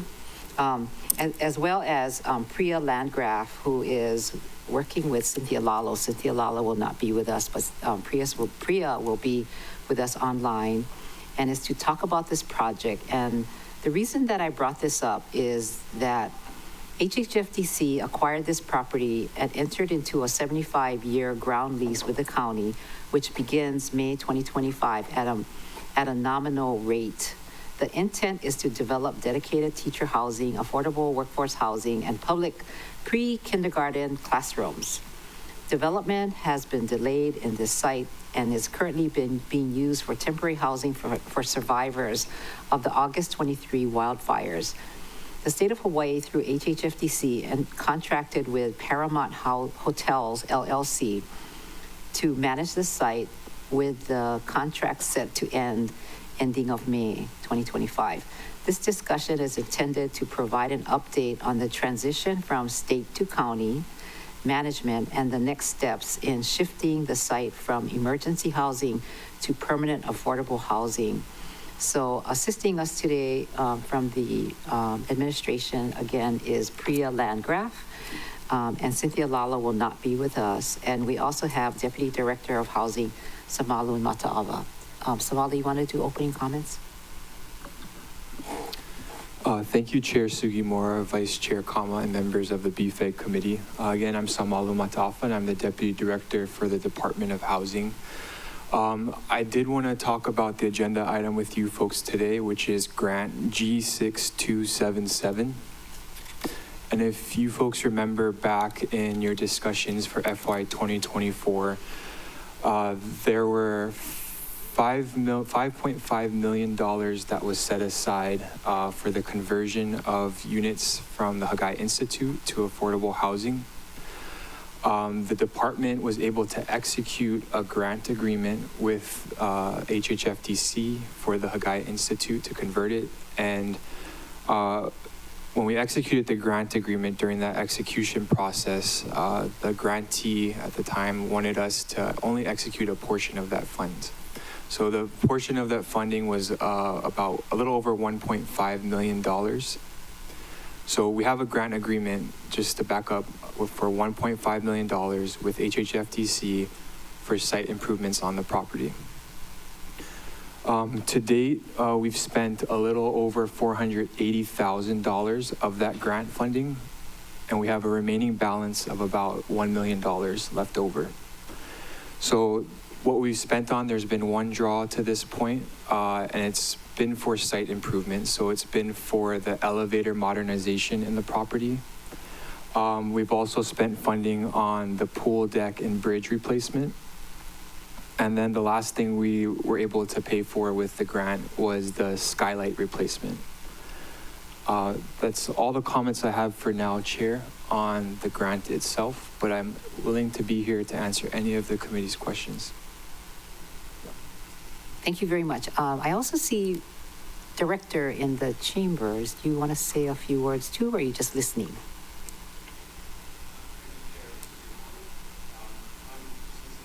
Oh. Oh, okay. I don't want to be disrespectful. Thank you for being here. Next we have from the administration, and I have to get to HHFDC because they're online, and I understand it's only Hunter Miller. But Priya, do you have anything to add to this discussion? Just that we did put in a letter to extend the funds if needed to the end of the year for that spend down if housing needs it. So that letter is being processed. No further comment. Thank you. Okay. From HHFDC, I understand Hunter Miller is online. Mr. Miller. Oh, there's, all three of you are there. So is it Michael Yee, Lance Dung, and Mr., you're all there in HHFTC conference room. Please proceed. Yes, Give we us are. opening comments. I'm not sure we're prepared for opening comments. We understand that there might be questions about the grants.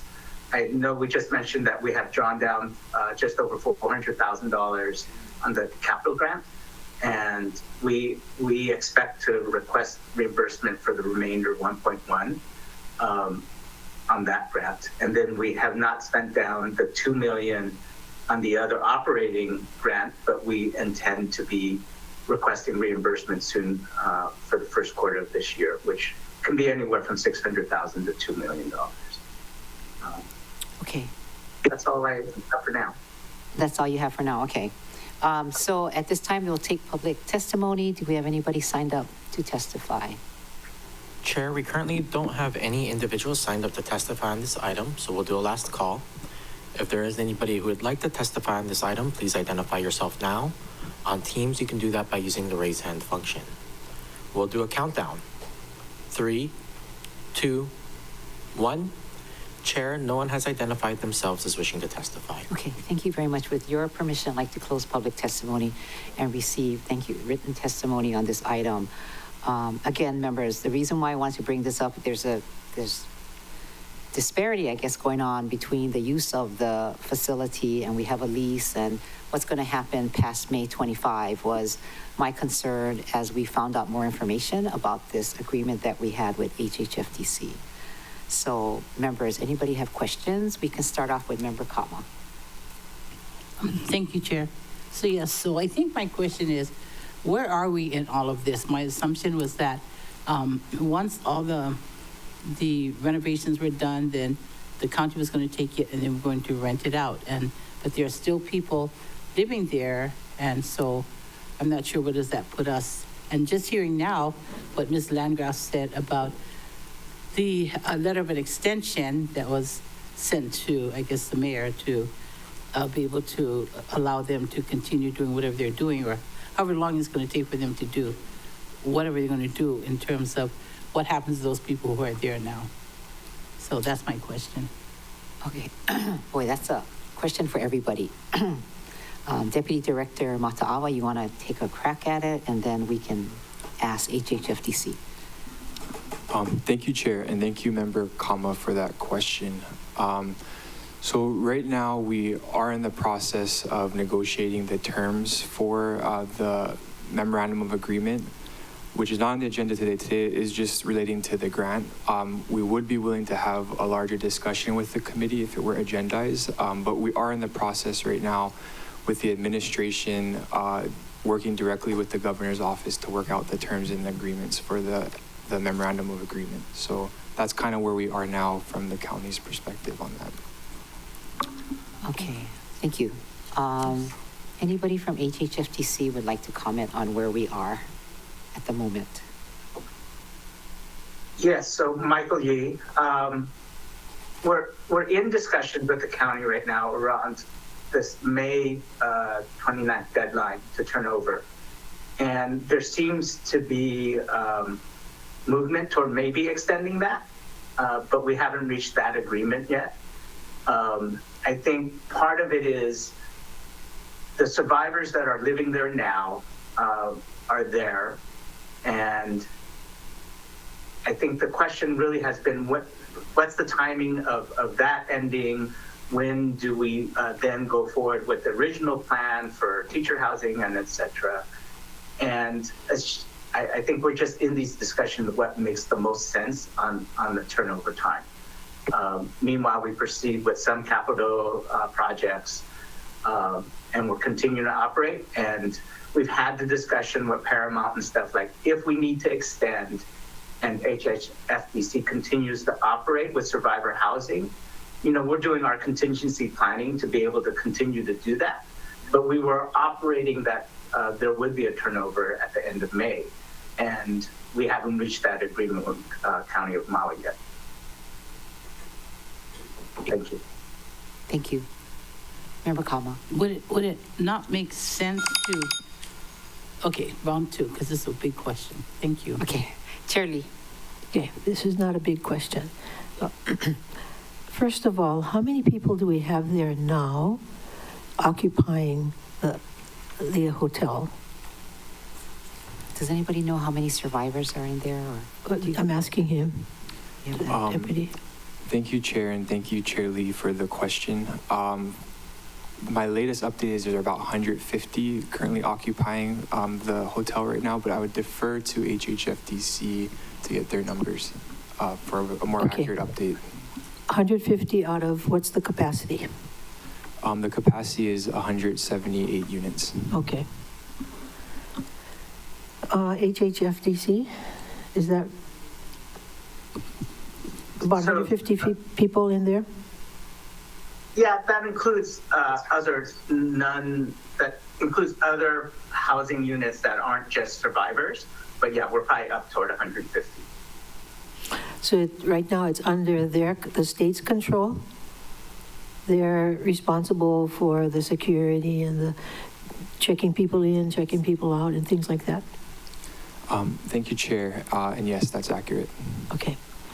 And then I noticed that the agreement was signed by Luana Mahi. Why would that be? Office of Economic Development. Deputy Director. Chair, so thank you for the question, Council Chair Lee. There are two grants on the agenda today. The grant that the Department of Housing has control over is G6277, and I believe the other grant on the agenda would be in the Mayor's office, which is G6350. So why would you have two entities working on this housing project? Why wouldn't the housing have all of it? Mr. Matavo.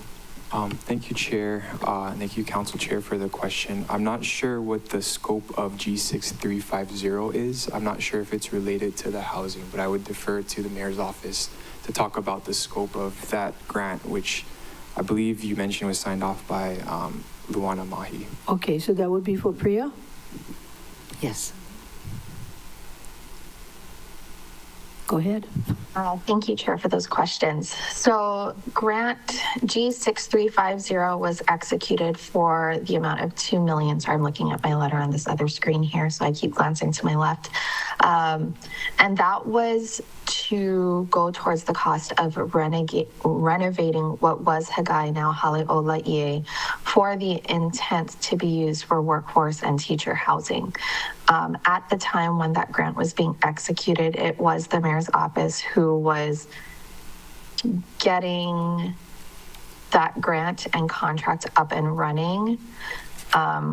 This happened to coincide with the time of the August 8th wildfires. And so the Mayor's office kind of stepped in until housing could come and take over. My time expired. Thank you.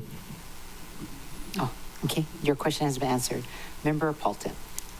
Thank you, Chair. So the people being housed there is under the Hawaii Interim Housing Program. And they don't have to pay rent for a year till is that correct? Thank you, Director, Chair. you know that. And thank you, Council Member, for the question. Yes, the survivors who are currently housed are being housed through a state program. And I would defer to the state to answer the question on the rents. So thank you. HHFDC. When do they need to start paying rent? The rent schedule is probably going to, we are still working on it. Okay, but so currently you don't it's the rent collection right now is anticipated to begin in March of 2026. Okay. And then do the units have kitchens? Or kitchenettes? Or places to cook? Do they allow hot pads or anything? Anybody know the makeup right now? The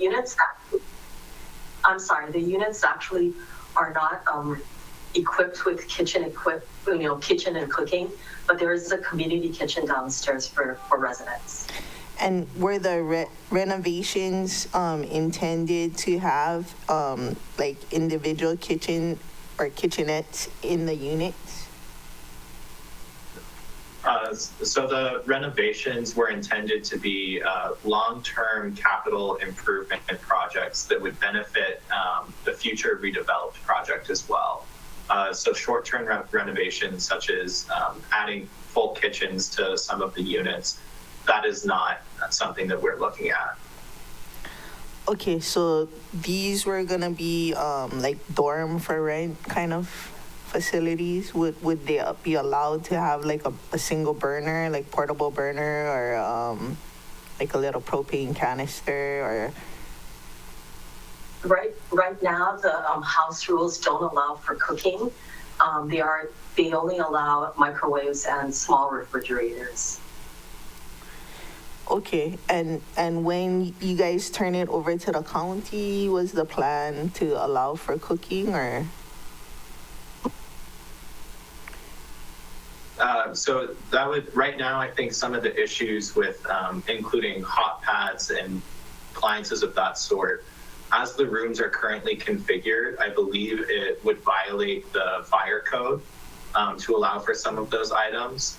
However, at a future redeveloped teacher and workforce housing project, kitchens would be allowed, absolutely. But as the currently configured, full kitchens would not be permitted in any of the rooms. Okay, thank you. Member Cook, followed by Member Hodgins. Thank you. So the $5.5 million grant is basically split into two grants? Who would know that? Is it Mayor's office? Is handling the money part? I apologize. I don't know that. Deputy Mataafa, do you know how much your grant is for? I know that G6350 is for $2 million. How much is 62774 for? Thank you, Chair, and thank you, Councilmember Cook, for that question. I can only account for what the Department of Housing has a grant for, and currently we have a grant for the Haleola EA property in the amount of $1.565 million. Okay, thanks. That's what you said. You answered the quality. Okay. So if rent is going to start in March of 2026, that's just the program?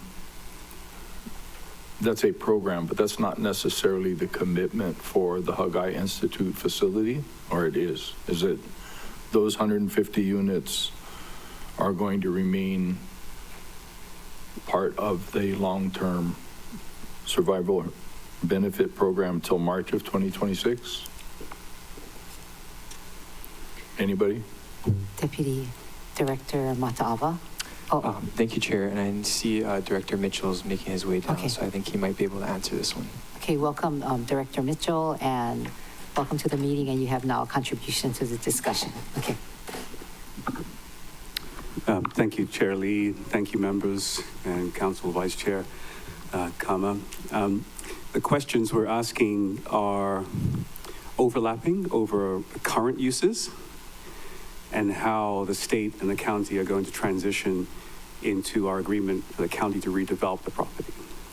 And the challenge is we have residents in the property under the HIP program, the Hawaii Interim Housing Program, and it's going to be a challenge to redevelop with people in the building. That's one challenge. And secondly, since it's a state program, we need to reconcile who's paying for the state program. The county agreed to redevelop the property, but we have residents in the property under a state program where, at least on the governor's webpage, it is clear they're not paying rent until sometime, perhaps in August of this year. But as you've heard today, that might be extended until March of 2026. The other challenge we have is that to the extent we take over in May, our fiscal year starts in July.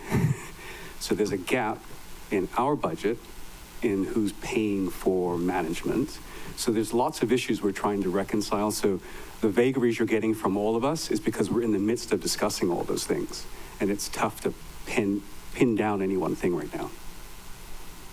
Thank you. So I know my time's up. I want to commend everybody for all your efforts, and that is the case. It's in flux to different agencies, everybody working towards a good common goal, and I just want to thank everybody, and it isn't trying to pick it apart, it's trying to understand it, and that's a pretty good explanation. Thank you. Thank you, Chair. Thank you, Member Cook. Next, Member Hodgins, followed by Member Johnson, Member Rollins Fernandez, and Sinensi. Thank you. Really, Chair, I guess I have a question for you. You said the reason why you scheduled it is because you have some concerns. I'm wondering if you could share them with us. Yeah, exactly what you're hearing, this confusion, right? So the reason I scheduled this is because we were the entity that approved the lease, right, that is supposed to start at the ending of May.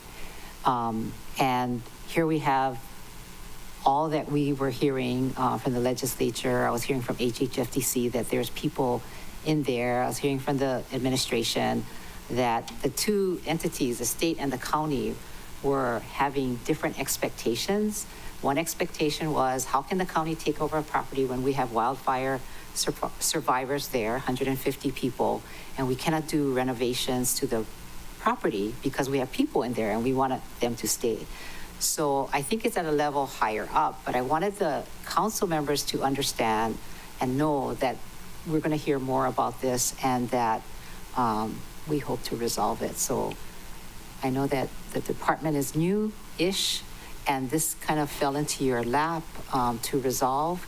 And I think I heard early on last year when we were doing this that Cynthia Lalo was in charge of the negotiations, but there's also the state, which is the wildfire survivors, which is very special to all of us here. So we don't want to, ruin that. And we also want you to take over the building and then do your renovations. And so this was the opportunity for you to lay it all out, including HHFDC, so that the council can be in charge of what we can expect in the future. That was my purpose. Okay, cool. Thanks. Thank you. Thanks. No, I appreciate that. Yeah. So when did negotiations re-begin, and when do we assume it's going to be if you guys are in negotiations now? And when can we hear the final terms of the negotiations? So the negotiations, thank you for the question. Member Hodgins, the negotiations began quite some time ago. I don't have the precise date, but in terms of the documents I've been reviewing for some time now, they date back into the middle of last year. Okay.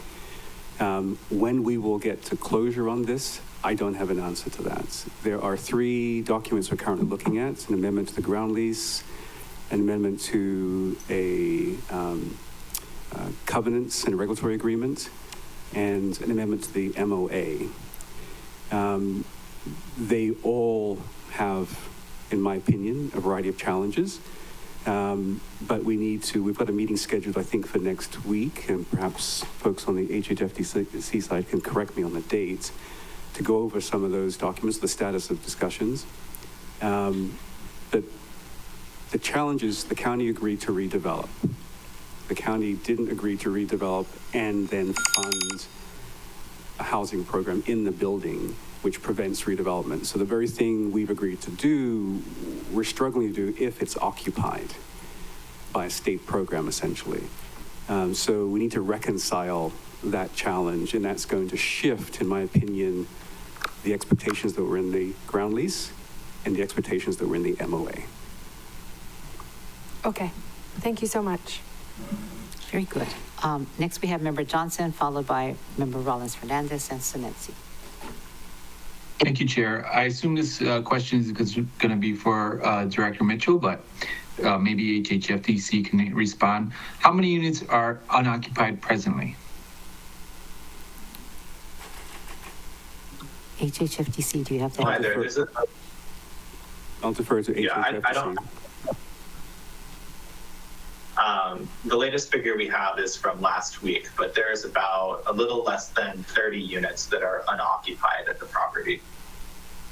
So the question begs is then if we can work on those 30 units in the meantime, you're ahead of the game, and while those other folks are sorting out what's going to happen with them, those empty units could be getting renovated. I mean, it seems a very slow pace and a lot of complications when we're trying to, it seems to me like it's an open and shut case where HHFDC, we're working with the county together, but for some reason it's like what Director Mitchell said, is there's some complications. So I guess if there's 30 units not being used, why can't we issue monies to renovate, some of them? Director Mitchell, you have that answer? Thank you, Chair. And yes, I'll respond to Councilmember Johnson. Thank you for the question, Member Johnson. With working with Bowers and Capote to develop an RFP for the redevelopment, it's not as simple as working on renovating what was formerly an individual hotel room that doesn't have a kitchenette, isn't designed to be a fully functioning dwelling unit, one by one. The redevelopment requires some degree of staging. You need to look at the structural walls in the facility, decide what walls you can move and cannot move. You need to merge individual units and combine them so that you can build kitchens. It's going to be a very disruptive process, one which is not ideal when we're issuing an RFP to a potential developer who wants to redevelop the entire building. So there's a threshold issue with how do we manage transitioning either the occupants that are currently there into other temporary or long-term housing, or how do we extend what's in the MOA and the ground lease as an obligation for the county to take over the property now until such time in the future when we can get the property empty and redevelop it. So it's not as simple as just unit by unit. Okay, so the 480,000 spent on the grant for site improvements, including an elevator, pool deck, skylights replacement, those are all, in my mind, and you can correct me, those seems to be like not a priority for the people getting in, or maybe that is. I'd like to kind of, if you could explain a little bit about why you chose the 480,000 for those particular renovations. Proceed. Thank you, Chair. Those decisions were made before we came on board as a new Department of Housing, but my understanding is that in particular, the useful life, the lifespan of the elevator in particular, had reached its end. It needed to be replaced. It is a multi-story building, and we need to get people up and down the floors easily. Yeah. And I think there were some other functional or structural issues with the skylights that needed to be addressed immediately. So there are some reasons there were certain issues addressed immediately on the project to stabilize it. Okay. Thank you for your response, Chair. Thank you so much. Thank you very much. Next, we have Member Rollins-Fernandez, followed by Member Senensi.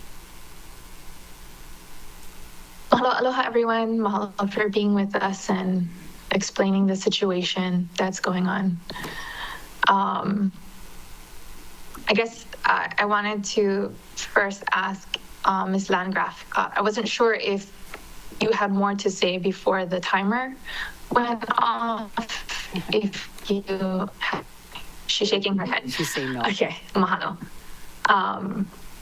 Yeah, she's shaking her head no. I kind of feel like this could have been an email. It sounds like if there's like a party that's not negotiating in good faith, then I understand like the need for a meeting to make things transparent and, put public pressure on any entity that's not, negotiating in good faith. So is everyone like good with like ironing out the details here? Because it sounds like a lot of things that you understand what needs to be discussed and like what needs to be figured out between everyone. But right now you haven't finished figuring those out. Director. Thank you, Chair Sugimura. And thank you, Member Rollins-Fernandez, for the question. That's right. And I think we all just need to get together in the room with the principals negotiating on the sticking points. I prefer not to negotiate in council chambers. I think that's best had in a room with the other side. But I think we all know what we need to do, and we'll keep working on it. Great.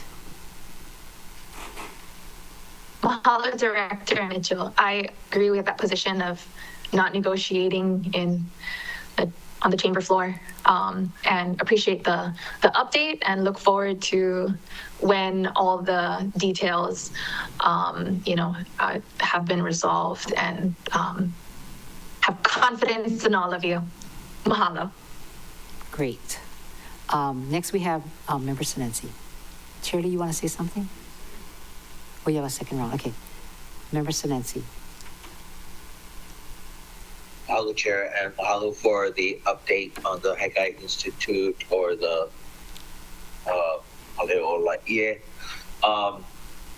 Director Mitchell mentioned a possible RFP going out maybe after all of this is done to renovate the building. Is that the department's, projected mission down the road? Director Mitchell. Thank you, Chair Sugimura, and Member Sinensi, for the question. That's not only expected down the road, that actually was an obligation in the original MOA and ground lease that we issue an RFP. I think it was after 90 days of taking over the property in May. I don't recall the exact trigger, but we did nonetheless have a obligation under the early documents to issue the RFP, and therein lies the challenge if you're issuing an RFP for redevelopment and the building's occupied. So, we need to think through the sequence, and in fact, the amended documents I reviewed recently include some revisions to that schedule of issuing the RFP because it's just not making sense. But yes, it was and is an obligation. Okay, thank you, Director. And then, but that would require just thinking ahead, future funding for that whole renovation. Thank you, Member Sugimura and Member Sinensi, for the question. Again, I'd rather not get into negotiating in the chamber, but yes, it would. And the structure of the RFP, I would suggest, would be one where the developer would finance the redevelopment and then take a sublease to recover the investment. So we're looking at a unique structure to actually get the renovations done. There are issues in the documents that suggest if we're still unable to complete the renovations under whatever structure we choose, that there's going to be a continuing liability to the county, and that's something else I'm looking at very closely. Okay, thank you for that update, Director. Thank you, Chair. Thank you very much. So members, we have two more items, but I wanted to say that I appreciate this discussion because what I was receiving was text messages from state and concern about what is the county doing as this deadline was coming up, and I'm glad to hear that you all are talking, and please get together and find out whatever. But I wanted also the members to know that we have a new responsibility coming up to make sure that this does happen once we find out what you all have negotiated. And HHFDC, thank you very much for being with us. And please let Director know that we are working on this, and I think we all have the same goal. Oh, Shirley, you had a question. Oh, you do have, oh, sorry. I just wanted to ask if all the 450 units out at Kalaiola, are they all occupied? Oh. Do we know? Thank you, Chair Sugimura and Member Committee Vice Chair Kama for the question. No, they're not all occupied. I believe, and Deputy Director Mataafa can correct me if I'm incorrect, that there are a sufficient number of vacancies in that project that could accommodate the occupants of Haleolaie. Is that correct? That's accurate, but I'd also defer to the state too to answer that question and respond regarding the Kalaiola project. Okay, back to you, HHFDC. HHFTC, did you hear the question? Yes, thank you. So that the Kala'iola is operated by the Department of Human Services, so I can't speak to the exact numbers with Kala'iola. However, if there are sufficient vacancies, then I believe the county is correct. Well, we should talk to DHC, don't you think so, Madam Chair? I mean, it doesn't seem so complicated to me now that we know what the full story is and that we can all offer recommendations or suggestions so that we can go ahead and move forward and get the Hale'ola'i up to standard with what we said we're going to do. I remember Cook's town hall years ago and telling the people what we're going to do with this. And here we are, I think, 3 years later, and we haven't gotten very far. So anyway, Mr. Cook, you can go to your community and tell them you're still working on it. Thank you. Chair Lee first and then Member Cook. Chair, the reason why I had questions on this was because we recently did a amendment to the budget at the request of the mayor, and it involved moving what they called lapsed funds from the Kuikahi project, I think 6 million, and then several million from this project. So that got my attention right away because I thought this project was ongoing. Initially, we had allocated 5 million, and then all of a sudden, there's these lapsed funds. Okay, so that is the reason why I had the question. I know the chair had other questions, but this is the reason why I was concerned that maybe this project was stalled and didn't have enough funding since we took away the funding. Okay. Yes, Thank you, please. Chair, and thank you, Council Chair, for the question. And I believe the next item will address those concerns. Okay, Yeah. great, thank you. Okay, and then I guess Member Cook. I don't see any other hands. Thank you, Chair. Briefly, I just want to say that this has been helpful for me as the representative from South Maui. There's a lot of moving parts in it. This was a very unique, special stretch for both the state and the county to collaborate on the purchase of this building. In the long run, it is just, it's a great aspect, and it's a great aspect, asset to the community. And so I feel now I can let them know it's a work in progress. The fact that there's a lot of unanswered questions to me doesn't make it a bad thing. It's basically that they're identifying the questions in order. So thank you for having this meeting. Thank you for everybody who's working on it. And I'm sure that you will keep us abreast and let us know when you need something. Yes. Anybody else have any comments? Member Kama.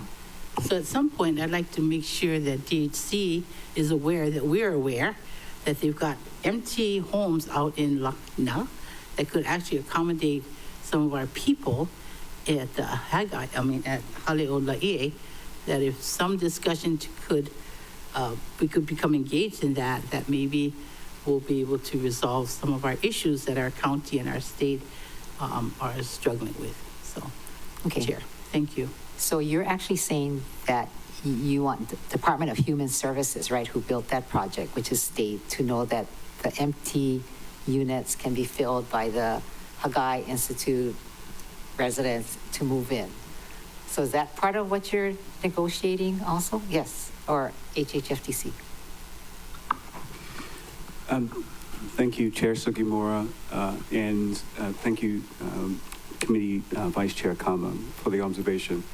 I think that's an important discussion to have, but we have to keep in mind that the state's Hawaii Interim Housing Program is not currently charging. And so it's a bit of a disincentive in the marketplace to move someone from a unit that they're not currently paying for to a unit they might have to pay for. It also creates a little bit of a challenge in our own market, where if we have housing that comes online in South Maui, there's no incentive to move to a unit that you have to pay for. So then if we take those residents and they're currently not paying under the state program, and the notion is they might have to pay sometime in the future, say March 2026, but you then move them. How do we manage that part of this challenge? So some more thinking has to be had here on how we manage the presence of the state's program and what it means in our marketplace. Can we not move the program with the people? Thank you for the follow-up question. Committee Vice Chair Kama. I will defer to the state on that, because if it's the state's program and they're moved in the state's program, then the state has to make a decision on how it would handle continuing to fund the program. Okay, thank you. I guess HHFTC, you want to have a comment regarding that or just move forward? Yes, Michael Yee. I think we're not in a position to answer that either because, we're specifically not running the PIP program. So we would, I can't answer that at this moment. Okay. Okay, you're fine, Member Kama? Okay, so thank you very much, everybody. If there's no other questions, I'm going to defer this for when the department comes back with some solutions and the mayor's office. Director Mitchell, you look like you want to say something before we close. Excuse me, Chair Kama, I was trying to whisper to my deputy. Sorry for you catching me there. Oh, okay. So you're fine then. All right, I'm going to defer this item. Thank you very much, HHFTC, for joining us. Please thank Dean Minakami, your executive director, also for sending all of you in force, as well as Priya Landgraf and Department of Housing. Thank you very much. Please keep at it. Come back when you have solutions. Yes. Thank you, Chair Sugimura. And I, if it's okay with you, I'll excuse myself to run into other things. I popped in because I wasn't sure whether this discussion would require my input, but I'm glad I came in anyway. Yeah. Thank Very you. good. Okay, thank you. So I'm going to defer this item, and we only have like half an hour left. This next item ties into what Chair Lee asked about projects that were brought up in Bill 33, about the $11 million of affordable housing funds that were not being used, so therefore it's going to go back into the affordable housing fund. And in that, as you know, was listed Hagai, which prompted me to say, hey, wait a minute, right? And then also Kuikahi Village is the one that got your attention. And Deputy Director Mataafa said before this meeting began that he has explanations for why each one of the projects that was listed in Bill 33, the funds were not being used and would be put back to the Affordable Housing Fund. So you want to do opening comments and then we'll take public testimony.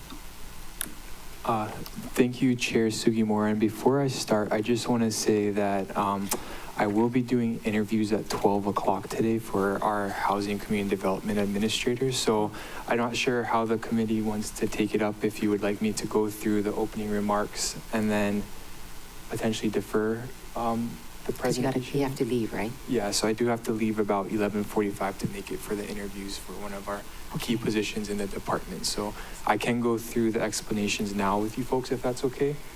But I'm likely not going to be available for questions. And I'm more than willing to come back at another committee meeting to answer those questions if that's okay. Members, what is your preference? Or we can ask him to provide it to us in writing. Oh, okay. Shirley, you're the one that had I was wondering if he could provide his explanations in writing and take questions now. Oh, okay. Do you want to do that? Thank you, Chair, and thank you for the question, Council Chair. I just do have to leave at around 11:45 to make it to my interview that starts at 12 o'clock. So I can give you my background, and I can also provide it in writing to you folks too, so you have that. And then, like I said, I can be available at another time to answer any questions if you have. I really have a tight deadline to get to the interview. Yeah, okay. You know what, we have a really tight deadline for budget too, so I'd hate to use up a whole nother meeting for something like this, which probably has, an explanation that would be suitable to us. But my question is more budget related. In my question, and you can answer it in writing. Can I ask it? Do we have to take public testimony first? Okay, let's open it up for public testimony real fast so we can get to Deputy Director. Are there any testifiers? Chair, no one signed up for this item, so we'll do a brief last call. If there's anybody that'd like to testify, please identify yourself now. We'll do a countdown. 3, 2, 1. Chair, no one's identified themselves as wishing to testify. Thank you. With your permission, I'm going to close public testimony, written objection. testimony, and thank you very much. Okay, Chair Lee, quick Okay, question. so Deputy Director, the question is, if the department has the authority to lapse or cancel allocations that the council did. Like, this is from the Affordable Housing Fund, and we clearly laid out and passed, so-and-so is going to receive X and X and X. Do you have the authority to say at the end of the year, the project didn't go forward, so we're canceling it? Or do we have to, because what we did at the budget meeting was allowed you to do that. We made that amendment. So we agreed with your suggestion, and we said, okay, we're not going to use the money for Kuikahi anymore. So if we can get clarification on that, because my feeling is that once we designate a certain recipient or grantee to receive affordable housing funds, it shouldn't change unless the council changes it. Okay, so if you can give us a written explanation of that. Thank you. Thank you, Chair. And yeah, I'll be able to provide that. Okay, so you got that? We can send it in writing, right, James? Okay. Anybody else have questions for the department regarding these projects? Okay, see none. So, Deputy Director, thank you very much, and we will. Chair, I have one. Oh, I didn't see you. Sorry. Okay, Member Johnson, go ahead. I know we're on a rush time, so I'll just ask the question, maybe we get a written response. For the $250,000 for the Lanai Fifth Street expansion, I know that was lapsed and we don't need a master plan and feasibility study, but can that money be moved within the affordable housing project on Lanai? I know DEM was saying they need a lift station and things like that. So maybe it's that pot, the money can stay on Lanai, but just move to a different section of the affordable housing project. That's my question. Thank you, Chair. Okay, so you got that. We'll send it in writing. Okay, I think I might be able to answer it quickly too. Okay, one step. So, and I wish I was able to go through my presentation. I have my notes now. I could go through with you guys and answer the Kuikahi, but that one's a little bit longer. But for Lanai, the funds did lapse with the $250,000 in FY 2024. So it'd be the council's during budget session if you guys went to look at that $250,000 and see how you might move that one around for other projects. Okay. You're fine? Thank you. Okay, very good. All right, members, if there are no other questions, I'm going to defer this item, and we'll send you written questions, and we'll expect you to, or ask you to send your summary of what you were going to present. Ran out of time, so now you have an extra time to walk back to your office. Thank you very, very much, Deputy Director. Thank you, Chair, and thank you, members. Sorry, this was a really important position that we really need to hire for our department, so we appreciate it. Thank you. Okay. Okay, we're all fine? We're going to move the last item on this agenda. So the last item on the agenda is talking about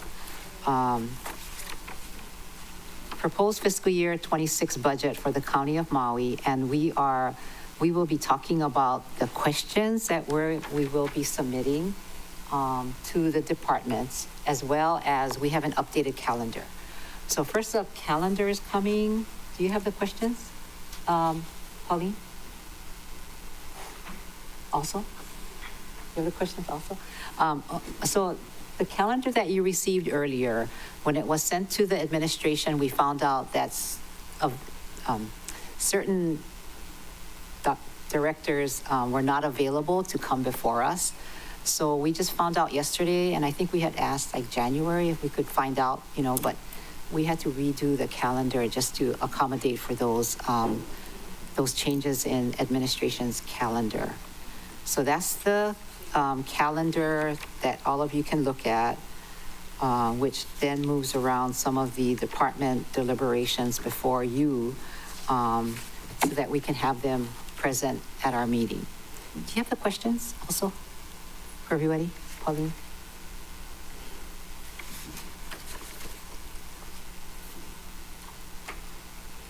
So this is what you will be receiving a copy of, hard copy of, are the standard questions that we sent out last year.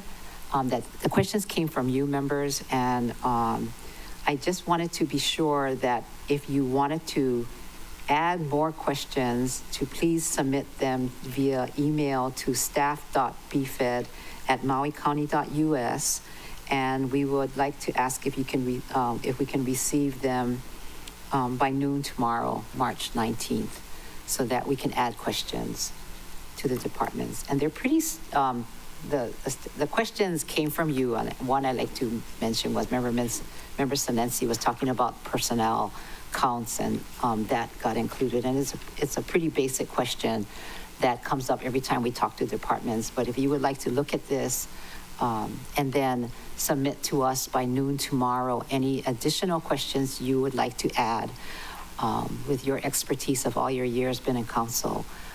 And I hope that this will help make time that the departments come before us to be more expeditious, because these are pretty standard questions. They'll answer the questions, send it back to us, and you review the questions. So when the department comes forward, you will have answers to, like how many employees do you have, and what kind of equipment, or whatever you want to know, and by noon tomorrow. Anybody have any questions? Member Kama. Thank you, Chair. So, we have to do time. We have to do testimony. Okay. Okay. Sorry. Chair, there's currently no one signed up to testify on this item right now. We'll do a last call.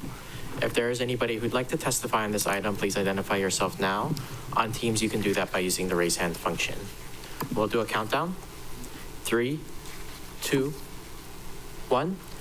Chair, no one has identified themselves as wishing to testify. Thank you. Members, with your permission, I'd like to close public testimony and receive any written testimony. Thank you. objections. So public testimony is closed, and now we'll go to the individual questions. Member Kama. Thank you, Chair. So I want to ask, what department does the recruitment? Is it just personnel, or do all the departments recruit? Okay, we'll add that as a question. Oh, okay. Thank you.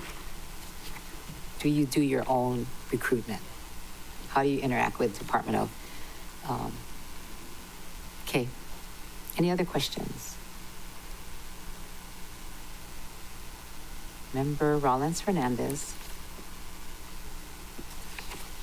Hello.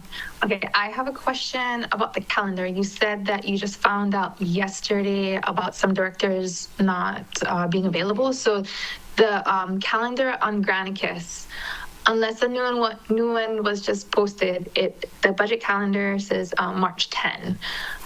So there should be one that's dated March 17. Did I understand what you said correctly? Yes, correct. So is it on Granicus? Yeah, okay. already? Yeah, which will be the updated. There's only one budget calendar. It's Granicus item number 2, and it says budget calendar March 10. Oh, did we not upload it? Oh, they're uploading it right now. Apologize. Okay.